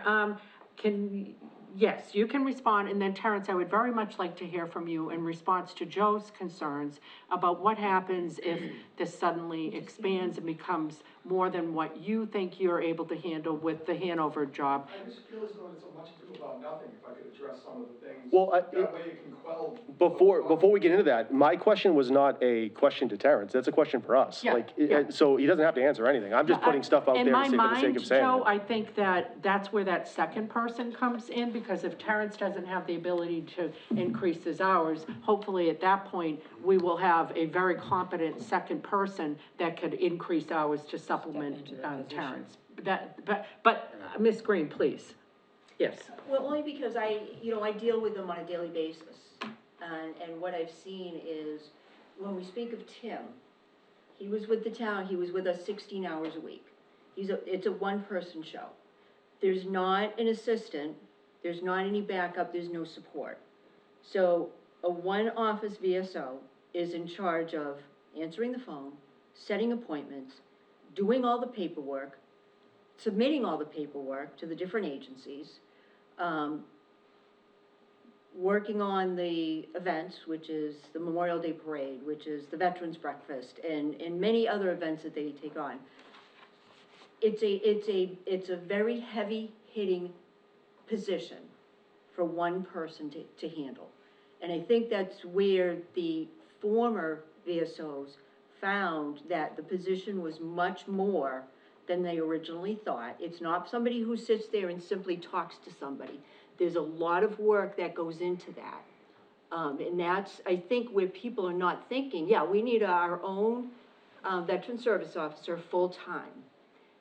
But does that allow that person to actually do the work that's required? And there's a lot of work that's required. I mean, the VA claims alone, coming from someone who worked for the federal government, I mean, that is layers and layers of paperwork and phone calls and appointments and things like that. And again, one person doing that job, our former veteran service officers, I think, found it a little overwhelming with no additional support, doing their own budget, doing their own payroll. So you're saying, in essence, this arrangement would free them up to focus on the priorities of that job while having somebody else take care of some of the more ministerial functions. Keep in mind, it's part-time, it is not full-time. You don't have a full-timer working here and a part-timer, you got a part-timer and a part-timer. But in total, you have, like, as far as FTE You goes. still got the same more amount than of one hours. FTE. Yes, yes. Do you have more than 1 FTE? That was gonna be my question. What do the FTEs break down between us and Hanover? Well, Hanover, I mean, their VSO, it's 35 hours. And I believe they have I'm sorry, what is Tammy's position over there? She is the council on aging supervisor, Community services. director. So Hanover has a position that supports and oversees, the veteran service officer, the council on aging. So they've got a person who oversees. I don't think Right, that's- and I he's think- full, right, and That's he's not what Joe's full-time there. question, Joe's question was, Just how many FTE. hours is he gonna be working for Hanover? Yeah, like how many total how many total Yeah. FTEs? I go off of FTEs, Oh, so the yeah. idea is like, we could have one, full-time person. And again, this is just an exercise, I wasn't prepared to get in this much into this, so I appreciate you humoring me with all these, with my questions. But, one full-time person working 40 hours, that's the apples to apples comparison, because I've been here on this board for 5 years now, and we've gone through, this is the 4th veteran service officer. So like, it's not like I don't have experience with this as much as anybody else with this. So I have all the history. We've had less than 1 FTE in terms of a veteran service officer. If we have 2 people that are part-time, I guess my question, my philosophical question around the management of this is 2 people working 20 hours a week versus 1 person working 40 hours a week. Is that better? I'm trusting that you guys have all done the research on this. This is why, when you present me the vote, I vote based on what you're telling me. But when I work somewhere, I say, okay, what's better for me? Having, 2 people working part-time, which is 1 FTE, or 1 person working full-time, which is also 1 FTE? I could see it both ways, depending on what the system looks like. So for me, if we're sharing it and we're trying to regionalize or make a district, I want to know how many FTEs does Hanson have to assist our How many veterans? hours is Terrence working and how many were you proposing for the admin? So Terrence is a 35-hour-a-week For position. Hanson, how many Yeah. hours would he be working for Hanson?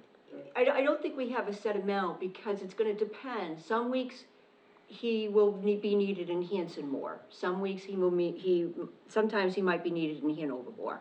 Based on the need of the Based on towns? the need of But what's isn't coming in. the assumption that we're splitting the cost of Terrence and therefore would get 50% of his time? So, I mean, he can spend 17.5 hours here, 17.5 hours there. I but our- understand that, but in aggregate, are we going to get approximately 50% of his time? I would say yes. Again, it's gonna depend on what the need is. And if he's got 10 people in Hanson who need services and only 3 in Hanover, he spends the time in Hanson to service the Hanson veterans. I'm gonna say it's probably gonna be pretty even, because we have 600, pretty close to 600 veterans here. They've got more. They're a bigger town. I know they have more veterans. No, over there. actually, the statistics were pretty even between the 2 towns. So they're about the same? Right. Yeah. And we have 19.5 Yeah, hours. you gave it to us in the for- presentation, right? Yeah. Yeah. Yep, it was right, I was amazed at the similarities. Yeah. And how many hours was the admin going to work? So that position would be 19.5 hours. All right, full-time is 35 for town hall. I know those of us in the corporate world, it's 40, but. Yeah, no, it's 35 for us too. You gotta get those lunch breaks in. Yeah. So it would be So more it's- than a it's- FTE. It's 1 FTE between the 2 people. More than Can I that. say one thing though, you're talking FTEs and all these acronyms. Full-time What you, equivalent. I know, what you're going to have is you're going to have a veterans agent that can do the high-level veterans agent stuff that needs to be done, and an assistant that's gonna be focused on the mundane paperwork. It's not the same as having 1 full-time person. I agree. They have different responsibilities, and that takes the pressure off the full-time. Like I said, you're gonna have somebody answering the phone and taking messages. And what if you don't get a veteran to take that job? Well- Because that job can be filled by anybody. Well, Well, we're gonna put we're going to preferential, put a that it's gonna preference be to a it. veteran, that I mean, that's it's what we not- would like. We can do that. Yeah. We All can right, make a now I preference. think we have sufficiently, Beat it? tried to answer our own questions, despite having Terrence in the room who could help us. Can he Terrence, talk? we would very much like to hear from you. Would you mind coming up front and, And if you would like to come over here, come on, Sarge, you know we wanna see you back here. Itch. Teaspoon of local honey once a day Terrence. helps that out, you know.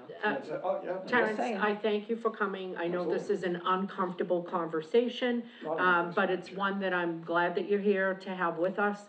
I think we're all focused on doing what's best for the, veterans in Hanson, and how we might skin that cat might be different, or how we might think about doing it, but I do think that is all of our objective.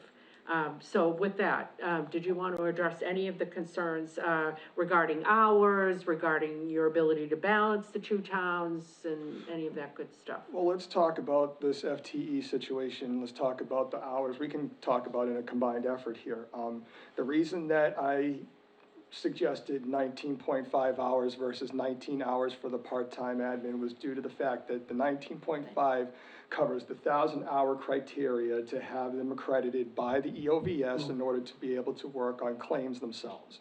So when somebody comes in off the street and says, I'd like to start my claims process, or makes a phone call, wants to start their claims process, they will have the ability to start a 21-22, which is a power of attorney that helps us work on their behalf, as well as an intent to file. They still would have the ability to actually do a claim right then and there if they had all the evidence if they so chose. But this was in an effort to have somebody in the office when I'm not in Hanson that is capable of doing the job at hand when I'm not there.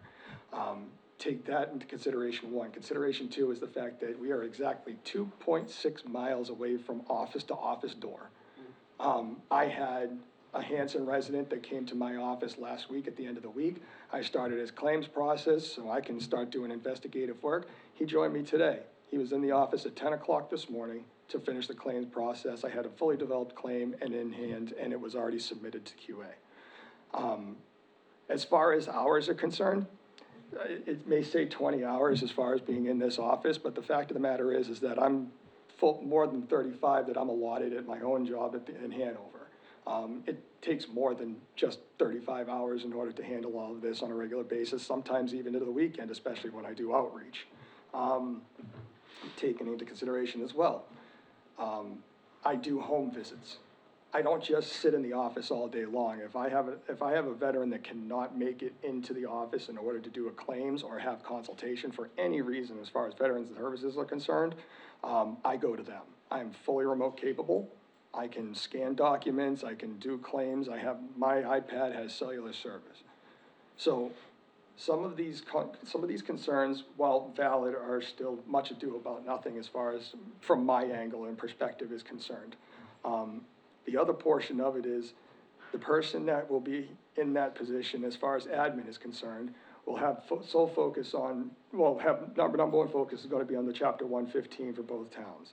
Whereas I get to now take my focus away from that and providing outreach, bringing people in, telling them that we're here, bringing them the services and offering them exactly what they can get as they're eligible for, and having it done just like that. And a full-time guy that's full-time isn't gonna do that. What are you talking about? A full-time employee. I am a full-time employee for No, both I'm towns. saying for the town of Hanson, They are not what? they're not gonna be able to do that?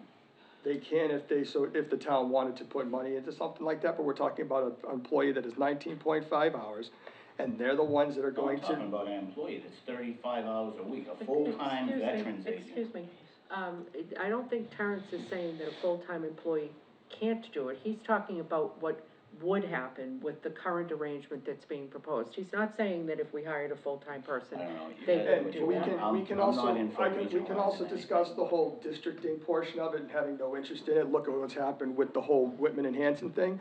We can talk about the, definition of insanity, doing the same thing over and over again, and you said we had 4 independent, full-time employees as veteran service officers in the 5 years. past numbers of years. How has that worked out so far? Because they haven't hired the right guy. No? I don't know where they're going to post these jobs. I have no idea.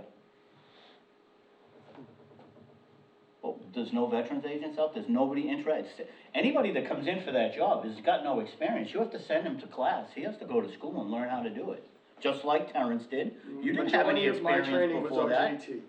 Right. I had to do, I had to do, accreditation services through the NVLSP.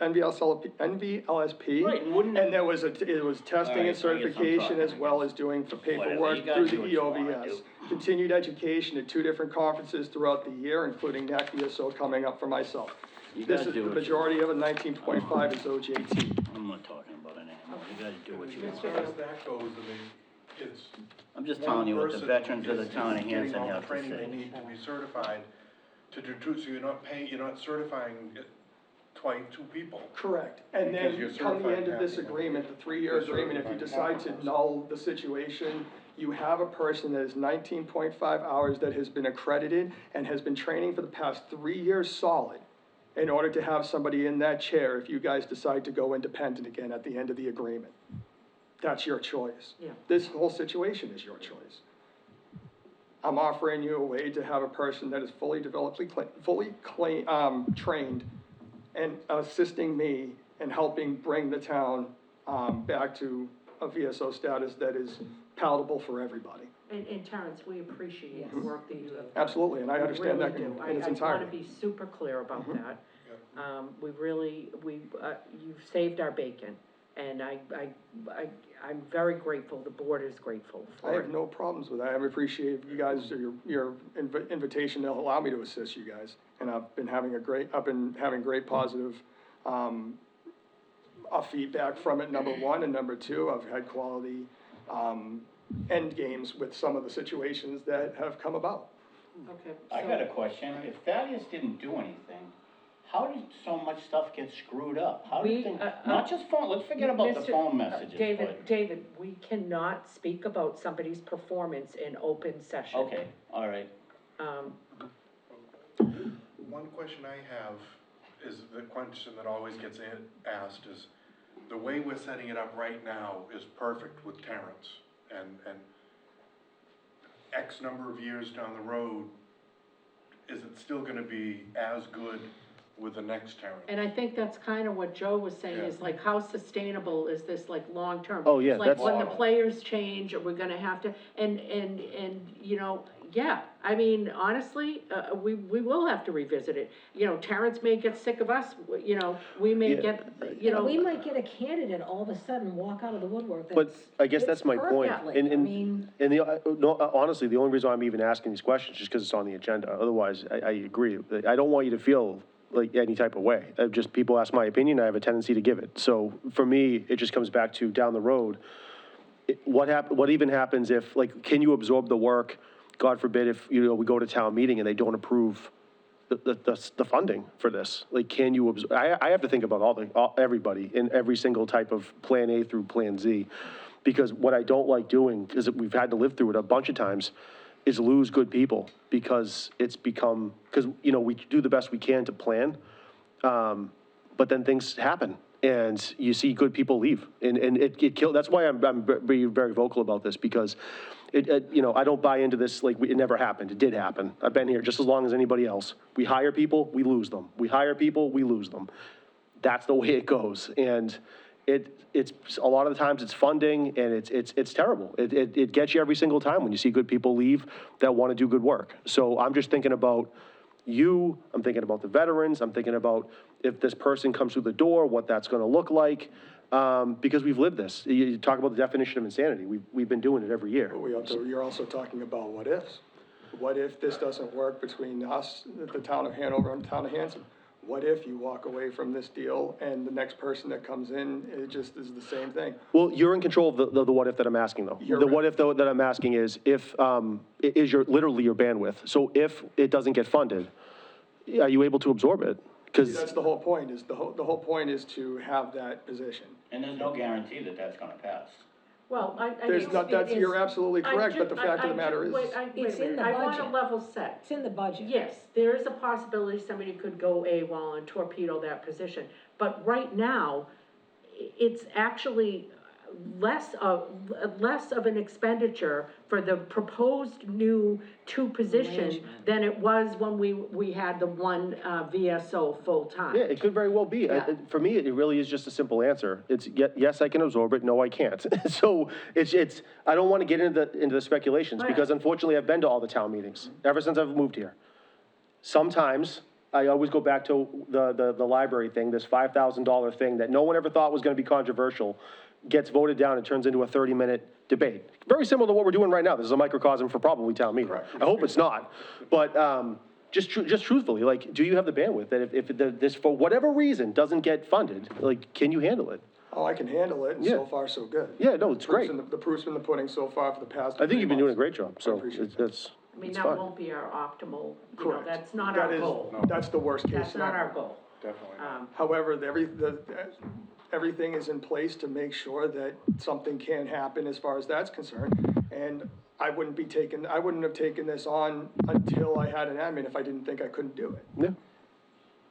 Right, and what happens if you have veterans that show up at town meeting and don't wanna have a shared veterans agent? that We're not want a voting on full-time- whether they have a shared veterans agent at town meeting, that's not what's on the Well, it's docket. got pretty common sense, you're hiring an assistant, you want money for an assistant, and that's the reason you want the assistant, is cause you're doing a shared service, I mean. Well, that then I doesn't- guess that people doesn't could take vote a not rocket to scientist to fund figure the that out. part-time, a veteran could show up and say, I don't want to fund a part-time person to support our current VSO. They could certainly do that, they have a right to show up and vote in whatever way they see fit.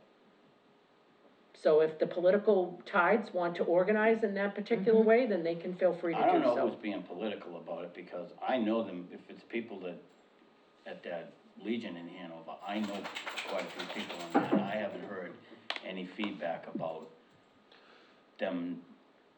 I don't think I said Disagree. anything about the Hanover Legion. I do wanna say, just so you know, my kids love the patches for the dog, absolutely loved them. Yes.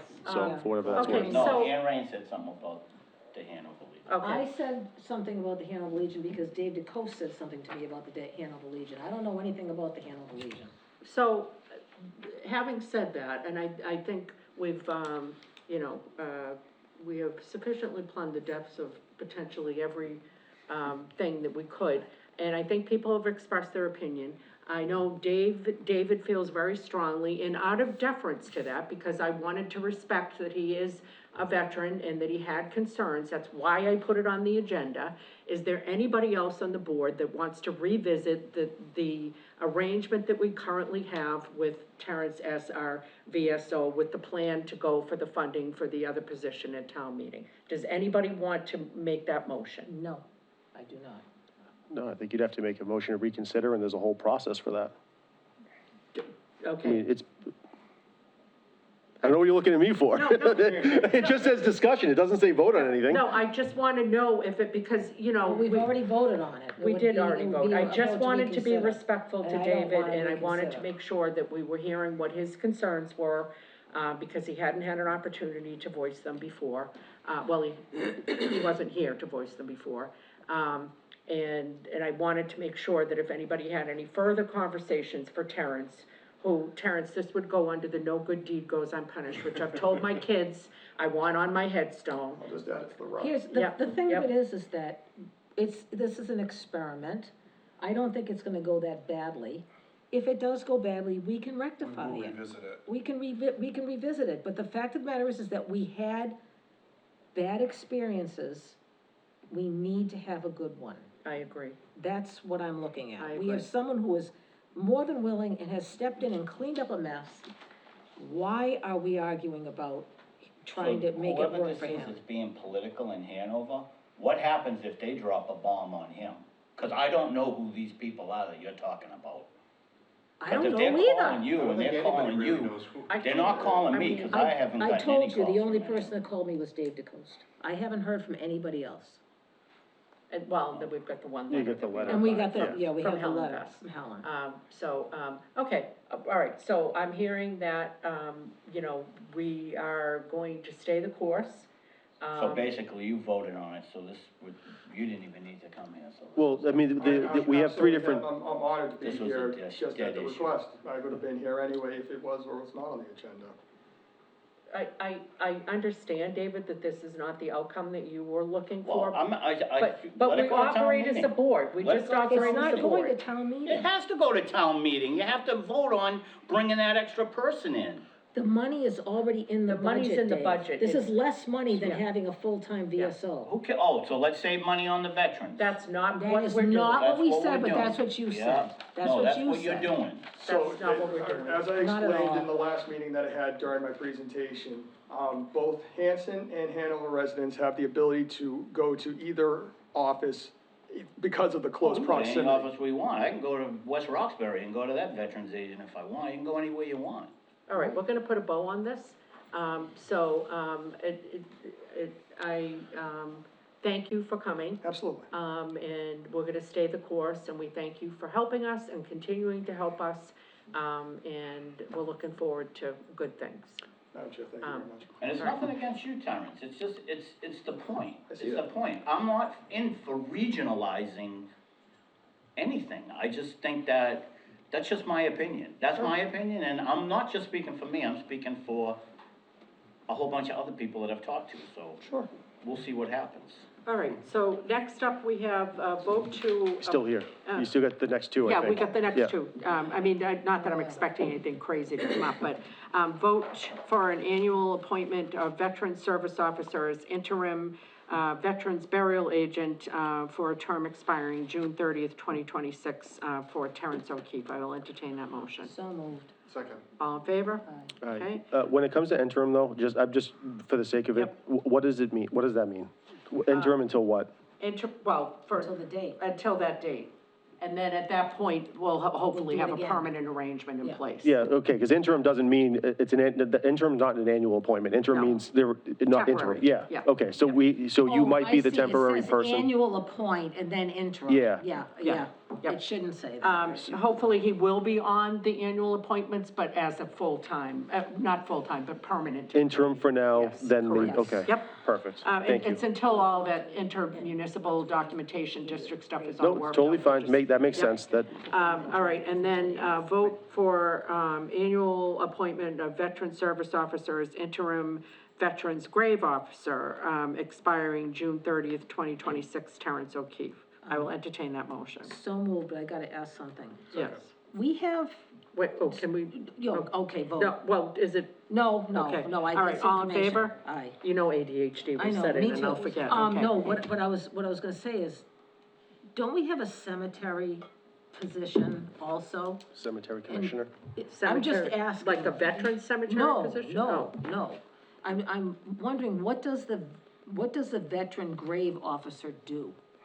It's just to maintain the integrity of, veterans burial, locations, as well as, doing the flags for Memorial Day and Okay, things of all that right, nature. all Records, maintaining records, death certificates, at the I request thought of the families. cemeteries take care of the flags, no? Negative. No, they don't. That's on me, as well as the flags for the On entire the town and all the government buildings. I've never known of that, I've always known of cemetery supplies, no?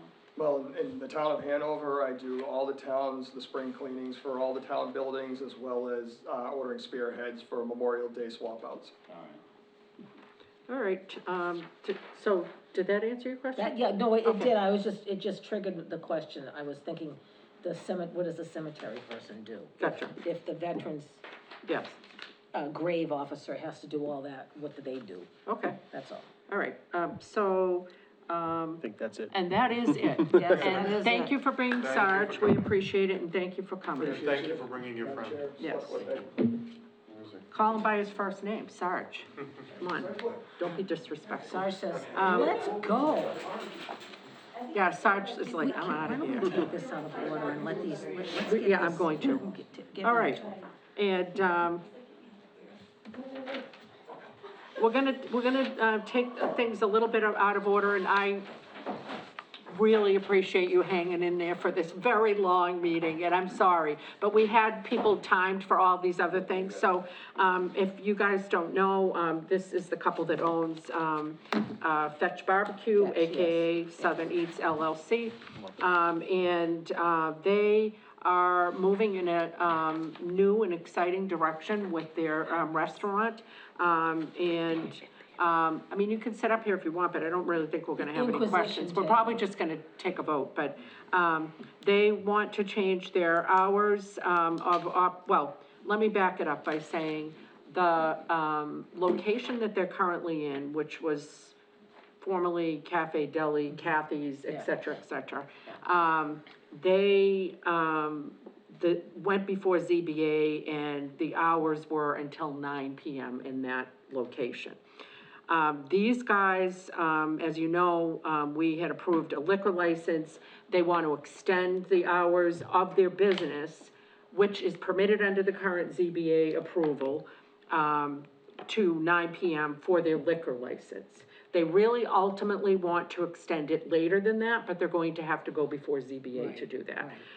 So, before us tonight is simply to, make the decision about whether we will approve, the expansion.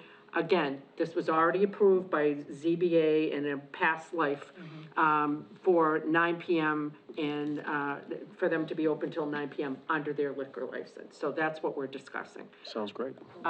Did anybody have any questions? Anything we can do to support a business, Okay. we do it. Yeah, did you guys have anything you wanted to say? Yeah, so, under this, it says not just for liquor, but full, like, food, everything you cannot sell past 9. So if someone comes to sit in at 8:45, we have to say you can't, we have to not serve them? Whatever the license says is, you know, what, you know, is, yeah, So I guess my question is there a variance while we put in, no. you no, can't the do only- any variance? No, we're not, this board isn't permitted to do I variances. think what you're thinking of, I think you're good till 9 o'clock.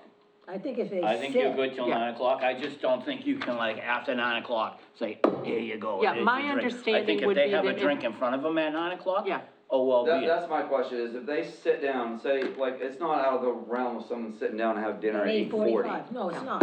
And if they sit down, do we have to be like, all right, you have to get all your food in and all your drinks in No, at I this say time? no. No, I don't believe that you do. I I just think think the you order can has, serve at. Serve the it. order has to be. And that's understood, yeah. I get it, we'll close the Yep. doors at 9 o'clock, no Yep. one else comes That's in, all. that's, If I was that's, there, I'd be ordering 2, Yeah. I appreciate that. Yeah. or 3. Okay. After this meeting, I'll need like 5. Okay. So, I can't, sorry. So I will entertain a motion, to approve the change in hours of Southern Eats LLC's, liquor license and serving, license, their victual license, to be Monday through Saturday, 10 AM to 9 PM, and Sunday, 11 AM to 9 PM. So moved. Second. Okay, all in favor? Aye. Okay, great. All right, thank you. Thank you. Good to see you, and again, sorry to torture you by No making worries, you thank wait. you. Thank you. We'll have your license for you tomorrow. Okay, and when do you start your new hours? I'm sorry, Lisa, Lisa, what's, I'm sorry, it's Thursday, okay. So can we amend that, that motion Are to you be guys right effective, across the street from Thursday? Heritage? So moved. Yes. Second. All in Okay, favor? anyway. Aye. Okay, great. Did you get that last motion? Are Did you get you're in that the last old motion breakfast to amend it to be room. effective Thursday? I'm sorry. Effective Thursday. apologies. To be effective Thursday. Oh, We Okay, just yeah. amended it. Yep, okay, great. All right, we're good. Yep, thanks. Thank you. All right, so, next up, as you know, because we discussed this at our last meeting, with, the passing of Mr. Ellis, that leaves a planning board position, an unexpired term, which, the position would expire in 2029. So, as we've been through a couple times before with other elected boards, we need to do a joint appointment for the remainder of, this year, so up until May, this fiscal year, I should say, for the position. So up until when the elections occur, we need to do an appointment from whatever date we meet till the elections. And then people will need to pull papers if they're interested in filling that position, after the Until election. 2029, Yep, it's a shortened position. Yes, exactly. We will have a joint meeting, I think we're, slated to have it next week, right? Next Tuesday? We may have to bump it, by a week or so, because we haven't even posted to tell people that they can apply for that vacancy. So, we'll probably be just talking to one another and have no candidates to even talk to. So if anybody knows somebody who was thinking about dipping their toes in the planning board water and wanted to see whether it was something that they might be interested in doing, then they could fill out the volunteer application, that is on the Hanson Town website, but, there will be a link. My understanding is that Mr. DeFrias, as the, town planner, is gonna actually post the vacancy.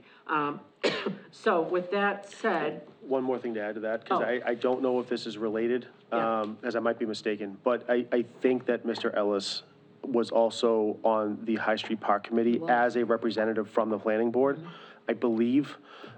If that is true, if we could validate that, verify that. Yeah. That'd be helpful, because we also want to petition the planning board to have another representative. I didn't want to bring this up last time way too soon, Yeah. and he deserves the respect for all the work he did. But since we are talking about that now, if we could put that on their radar as well. You jumped to the planning board, we gotta do 8 and 9 also. Water enterprise. I'll talk about that, but we're gonna just skip over it. Okay. Okay, sorry, we're having a little sidebar here. Okay, so, with that, we need to, have a motion. We got a little recommended motion from Jessica.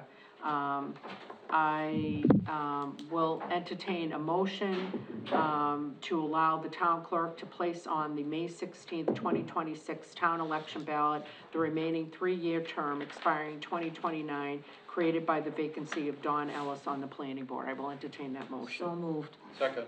Okay, all in favor? Okay, great.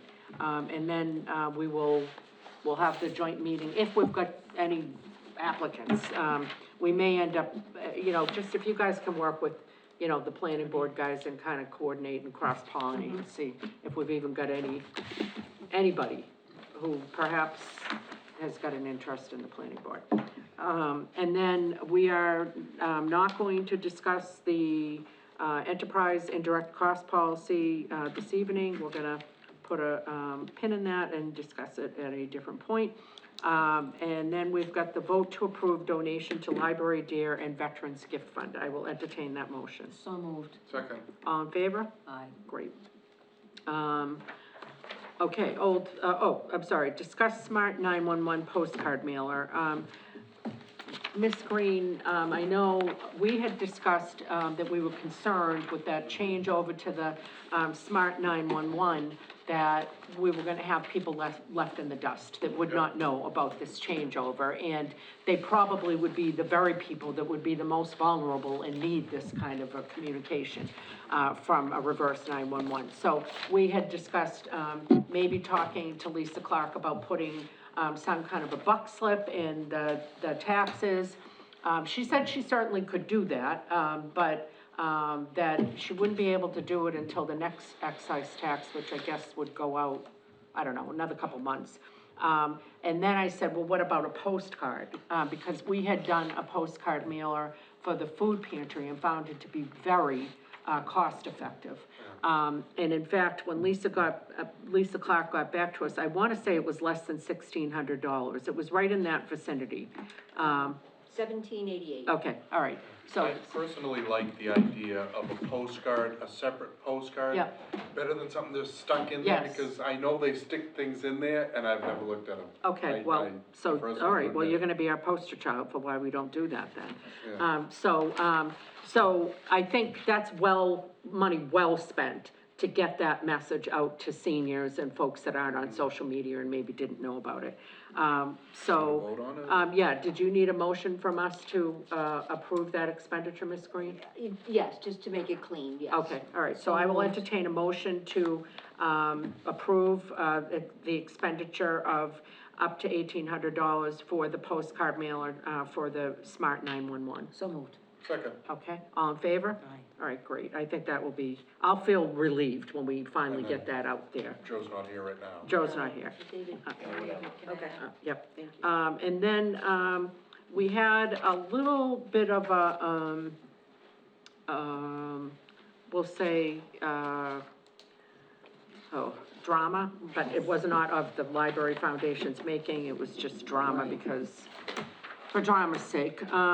The Library Foundation they're having an event on the 27th of March, which is lovely. And they would like to serve liquor, which is even more lovely. Of course, then we said, well, we've been down this road before, and town council told us that if people are going to serve liquor on a town property that is not Camp Kawani, because Camp Kawani's got a whole different liability policy that the town has, but any other property, we need to get, be listed on the insurance, make sure that they've got liquor insurance, and that they've got general liability policy, and that they sign a release that basically says, if they serve somebody too much alcohol, the town isn't responsible for it, right? We can't take on that kind of liability. The Library Foundation had one bartending service that they had in mind. That bartending service said, we are not signing the release. And we said, okay, well, that's a requirement. So the Library Foundation had to go back and find another bartending service. So they did do that. And we have the, insurance information has been provided to us. We have not yet gotten the release, but the, folks that we're dealing with on the Library Foundation are very clear that, we need that release. The town will not, we will revoke the liquor license if we don't have it prior to the event. And in fact, the motion that I'm gonna suggest we make tonight is contingent on us having that. We know that they've got the insurance, because that's been provided to us, and the town has been added on to the insurance, so we're covered on that piece, but we still need the release. So I will the reason I'm telling you this whole long sordid story is, I want to caveat why we're doing this, contingent motion. So I will entertain a motion, to approve the one-day liquor license, for the music, library event on March 27th, contingent upon getting the, release, form. So moved. Okay. All in favor? Now, I also want to discuss, and this has been happening as of late, we've had it pop up in a few different places. They've requested a waiver of the liquor license fee. And, I think this is a very slippery slope. We are in fiscal dire $40 straits. bucks? It's 40 or 50. It's 40 bucks. Yeah, we are in fiscal straits. I think there is real work that our office does related to this liquor license. And I think that if we are making an exception for one nonprofit, Right. now we're gonna have to make it for the next nonprofit, and where do we go from there? That's just one gal's view. If somebody feels differently, please let me know. Totally agree. What do people think? I agree. Okay, all right. So, I will entertain a motion. Is it a big deal that you have to charge them? I'm sorry? Is it a big deal that you have to charge them? I mean, if we don't charge them, then we're not gonna charge any other nonprofit that, like, it sort of reminds me a lot of the sign conversation that we had, which is like, you've got to be consistent here with the approach. Well, you So, gotta give them credit for asking, I suppose. right? Yep. If they don't, Yep. they wouldn't know, if they didn't ask, you wouldn't know, I Yep. guess. Um, Maybe get $5 donation from 8 people. so, This might be a stupid question, Yeah. but do we actually have like a waiver application? we do not, because we do not offer waivers. We don't offer waivers, yeah. But they're Right. putting things in writing requesting a waiver. Yeah. Yes. So I guess it's one of those things where, okay, so we're just doing this because, we're having this conversation just because they put it in writing?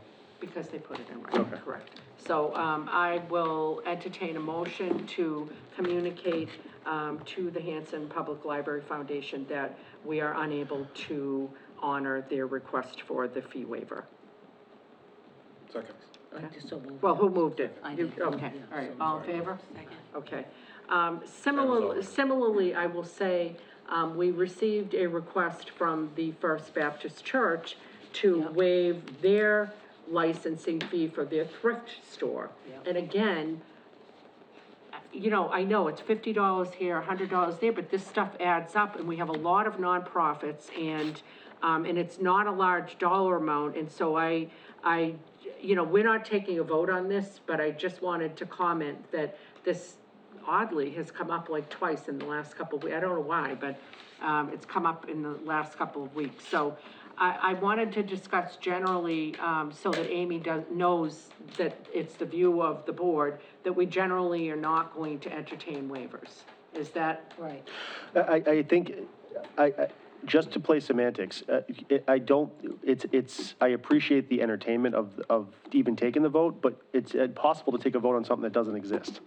You know what I mean? I do know what you mean. So I think it's like, there is no vote to take because a Because waiver doesn't we exist. don't even offer waivers. Right, and I think it might be Yeah. important to just maybe say that, I'm curious if the language even offers even a pathway No, it to does waiving not. a fee. No, there's literally nothing. So even doing this is more of a request? Yeah, So I'm wondering if we can. So Amy has felt uncomfortable because she's like, I don't, and I'm like, Amy, we don't offer waivers, we've never entertained waivers. But I think unless there's ever been a circumstance, this is the reason why I'm bringing this up, because unless there's ever a circumstance in which there is something that we would waive, I feel better just empowering you to enforce it, so that doesn't even have to come to us, and we can I kind of agree. stop it at the head. I agree, that's Because why I think wanted it's to, yeah, but I think it makes it less, ironically, I think by even bringing it here, and this, no, I'm just speaking out loud, but like, just by bringing it here, it might give the illusion of contention, when in reality, you have the power to kind of enforce the policies that already exist, and I would just empower you to be able to do that. Absolutely. Do you I feel think- comfortable with that? I absolutely do feel, Okay. if that's the view of the board, I think because they put that time and effort into asking, and. You then wanna do that- right by them. Yeah, I Yeah. wanted to hit their request to be heard, was the Yeah. reason. And I think what we would find ourselves falling into ironically is that if a waiver somehow snuck through, we inadvertently step in it ourselves by creating a new precedent. So I think just by having it sit with the administrative office and just taking care of it, I think that actually might make everything a little bit easier. Okay. I just wanted to make sure we all were aligned and that nobody was thinking otherwise, because we've really never had anybody ask about it, so, okay, great. Discuss NIP ban regulation and enforcement, Ms. Green. So, yes, Madam Chair, so the board members, town meeting, voted to place a ban on our, establishments selling nips. And what we have before us now is actually regulations, that allow us to enforce that ban. This was drafted by town council, and what they have is, they have the purpose, the authority as the, Hanson Select Board would be the authority. They have definitions, ban, it does talk about, now the enforcement. And basically what we can do is, we can have the police department go out and conduct checks to see if there's establishments in town who are selling nips. They don't have enough to do. They would report it back to us if they did, if they did observe any violations. And then we have our enforcement, which is, we would send them a violation notice, just to let them know that we did conduct these, compliance, inspections, and that they were observed still selling nips. Send them out the notice, also with a copy of the regulations, and then we can set up a time for the police to go back out again and conduct, another investigation or another checkup. And if the business is still in violation, there's outlines of what we could further do. Well, yeah. I would think that one of the things we could do, and I did talk to town council about this, was we could revoke their liquor license. Because we are the licensing authority, and if they're not complying with the bylaw, then we've got the ability to do that. So, and I think it's really unfair if you've got, all the other businesses except for one that are complying, and then that one business has got a leg up. Now, it is irrelevant whether you agree with the NIP ban or not, town meeting passed it.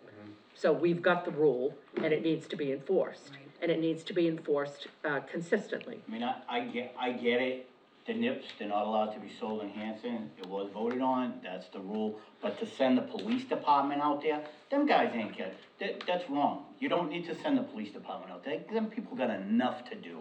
So, you got a guy, he's gotta go out there, oh, you got nips, oh, now I gotta go back to the station and write a report of everything I did. So this guy's gotta sit there for 2 hours and write a report on nips? Who else would do it? Get somebody, Just- get the health agent to do it. No, Chief Casey spoke to the ABCC, and the ABCC very clearly said that his role would be inspection. Oh, wow. He isn't gonna take, like arrest them or anything, his role would be. Right, but I'm just saying, I think them guys got enough to do. Well, Chief Casey felt comfortable with it, Okay. and there's no time frame. It's not like we're saying you gotta do this today, and it's not a huge number of businesses. It's, like, what, four businesses? It's four. Yeah. Four all liquor stores. Yeah, so it's just a quick little, take a gander, report back, and let us know. But he's got no enforcement role in this at all, because it's not a matter of whether, they aren't able to sell alcohol, or they're not able to sell cigarettes. It's a matter of the container that they have it in. So it's an odd, weird place that we're in, but this is what town meeting voted on, I just and, don't think it's right that the police have You to know. put that on their agenda. I have to say that the minute the town meeting voted that, I did vote against it. I started getting nips in my front yard. really, Oh, yeah. like I started- intentionally?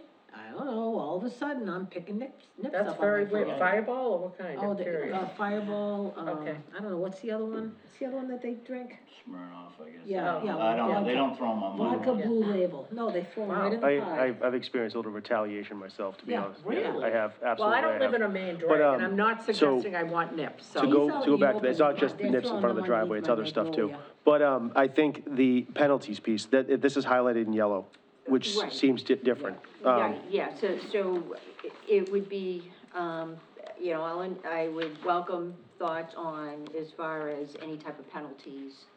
Can we do it- Personally, I think you should have another agency go in there and see if they got nips in there. And We then- cannot, with no other agency is authorized to be the inspection for ABCC. It has to be the police. He checked Well, with then, are the, they gonna be, then how come they're not going around checking booze bottles and see if people are buying booze at the liquor store and putting it in bottles that they're not supposed to be in? we checked with legal counsel and we checked with the ABCC, who's the enforcement agency. Casey made the call himself to Okay. somebody that he knows there. And pretty quick, got back to me within like 5 minutes about the fact that they were the inspectional, body. We're the enforcement for this, but he's the inspectional, so. Can we, is it appropriate to like, not to over minimize this, but just copy and paste what we do for other enforcement penalties? Like, you know, if someone has like a business and we go out there the first time and it's X amount of dollars, second time that, and then the last thing is removal of, we may remove. Do we even want to do penalties? I frankly don't even want to get into exercising penalties. I think they get 2 shots and then their license is Are you revoked if they're saying- not, if they're not complying. You're saying if they came out and got a warning, they haven't a month, they have a week, they have a day, Yeah, whatever we decide Whatever we say in the upon. letter. I wouldn't Yep. give them No a other warning. chances. Why are you gonna give them a No, warning? two Too short.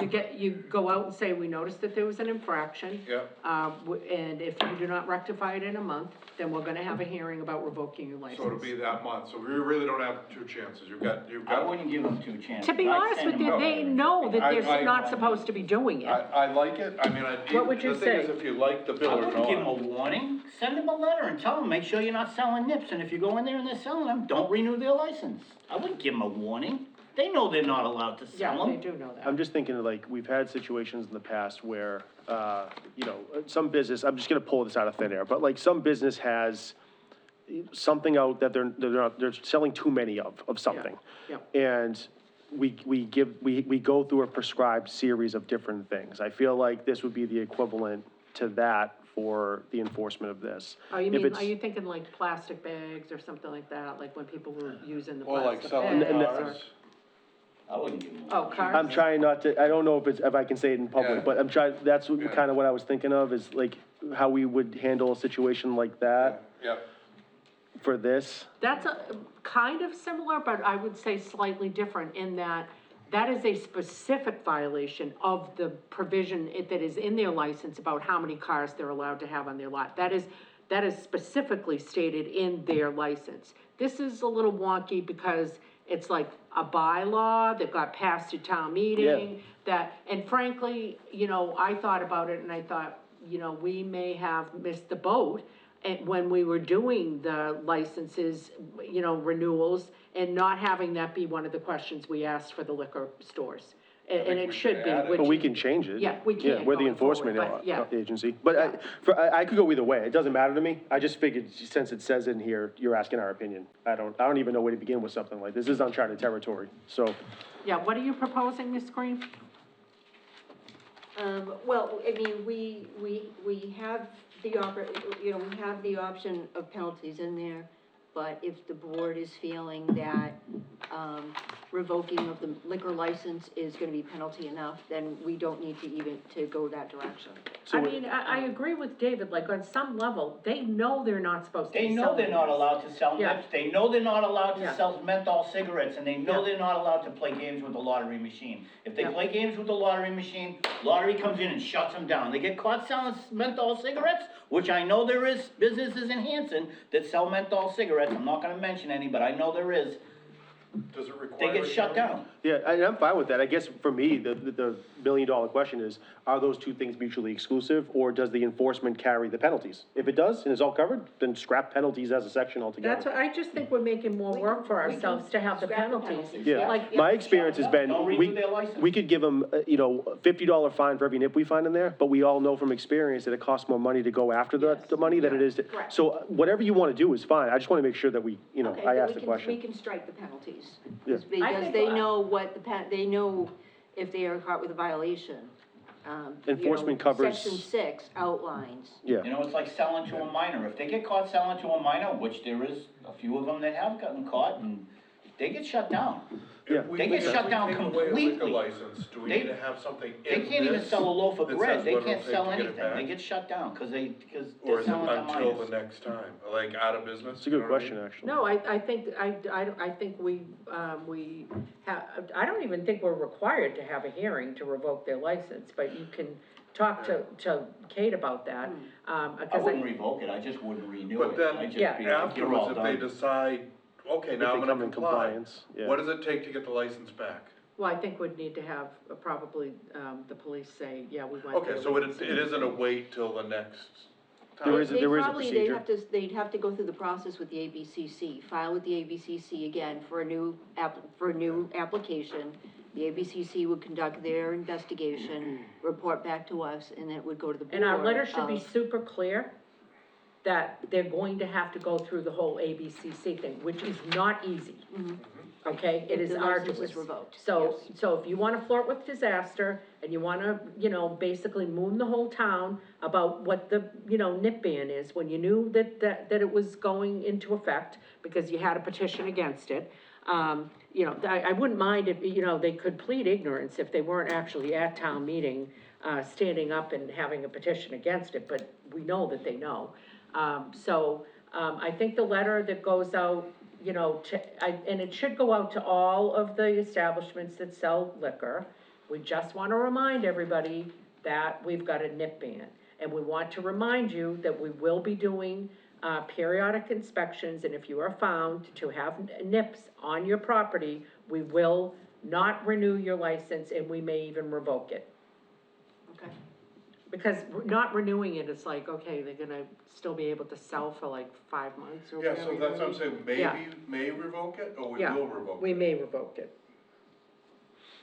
You like may? I think May I like May. That gives us wiggle room. Yeah, it does, cause, you Cause never then they know. could come to us and go, oh my God, we didn't realize you Okay, guys were gonna okay. take this seriously, okay, Because we enact laws just for the hell of yeah, it. well, in all honesty, we didn't enact that, I know town we meeting didn't. did, so No, we it would have been, and although I applaud, citizens petitions, this is one of the, issues that you run into with citizens petitions, is if it had been the, select board that had created the article, we would have passed it by our town council, and town council would have said, this doesn't have any enforcement provision in it. Let's flesh that out so that you guys, have a fully formed article, but, My only one concern I have is what happens if it swings the other way and we no longer have the ban? You gotta then take everything out.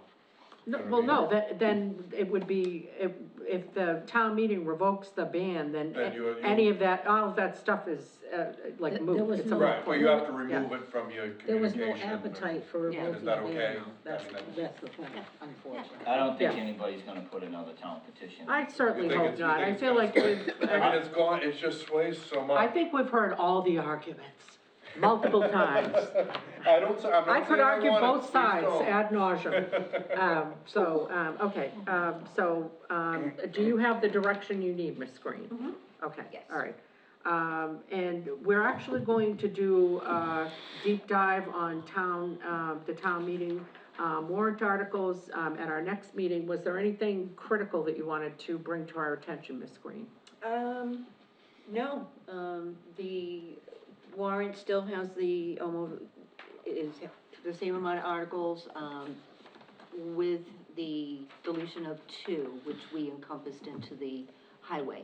Okay, I mean, there is one article that is still in there, in the event that the article for the highway building does not go through. There is still an article in there for roofing.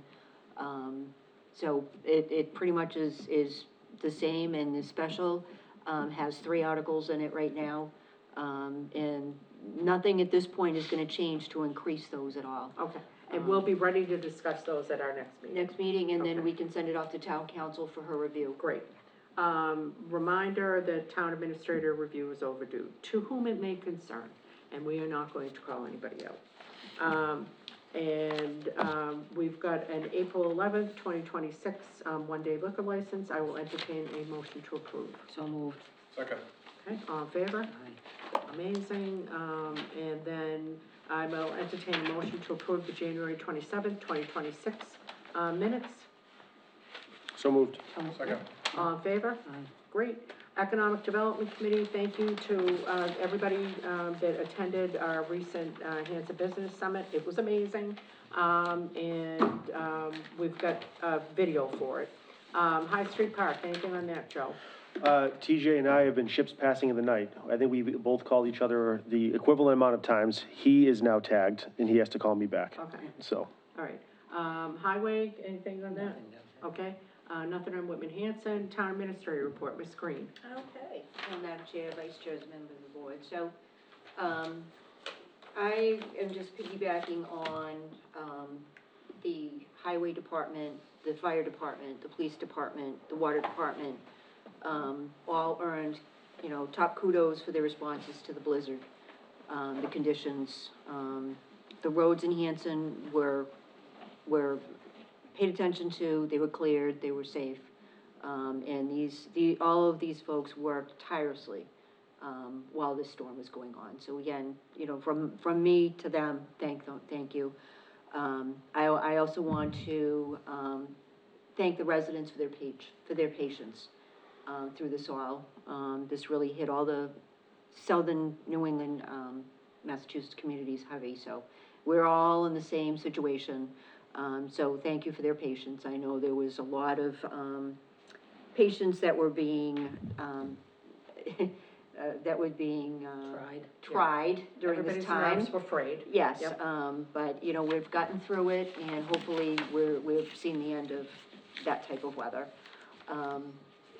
An update on, Pratt Place, the construction procurement, is scheduled, the bid is scheduled to go out March 23rd, with a bid deadline of April 16th. So that is coming on board pretty soon, so there'll be a site visit, and all those dates will be published, as required by procurement. And more So, importantly, we're not losing that money.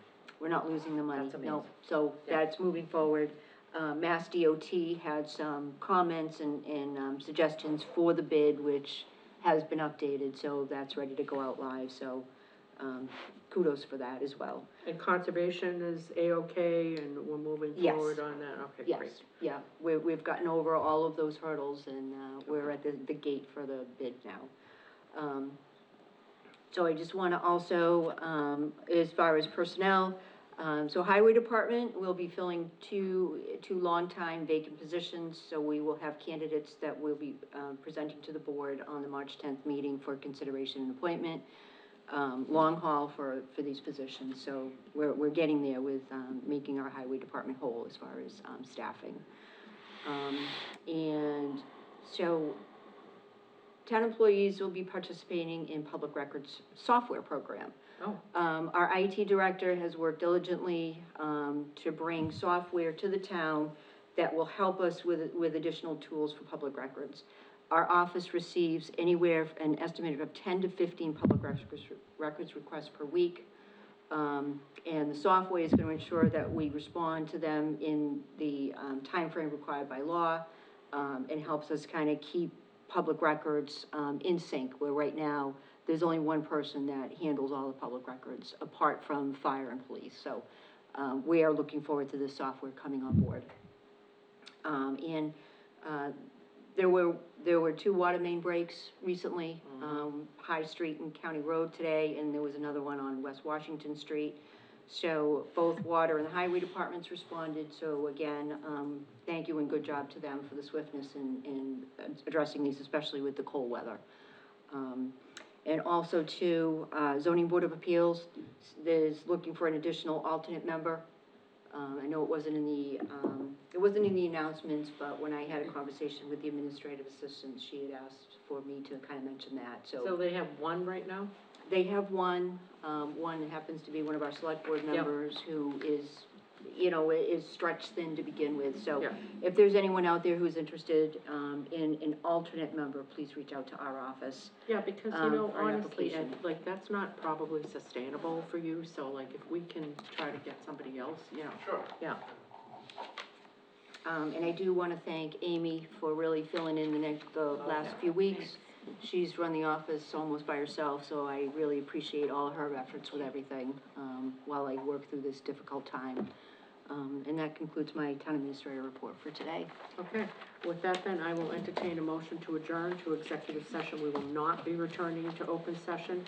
We'll be entering executive session pursuant to open meeting law, chapter 38, section 21A3, to discuss strategy with respect to collective bargaining or litigation if an open meeting law may have a detrimental effect on the bargaining or litigating position of the public body and the chair so declares. Litigation, discussions, union, to consider the purchase, exchange, lease, or value of real estate of the if the chair so declares that an open meeting may have a detrimental effect on the negotiating position of the public body, cell tower.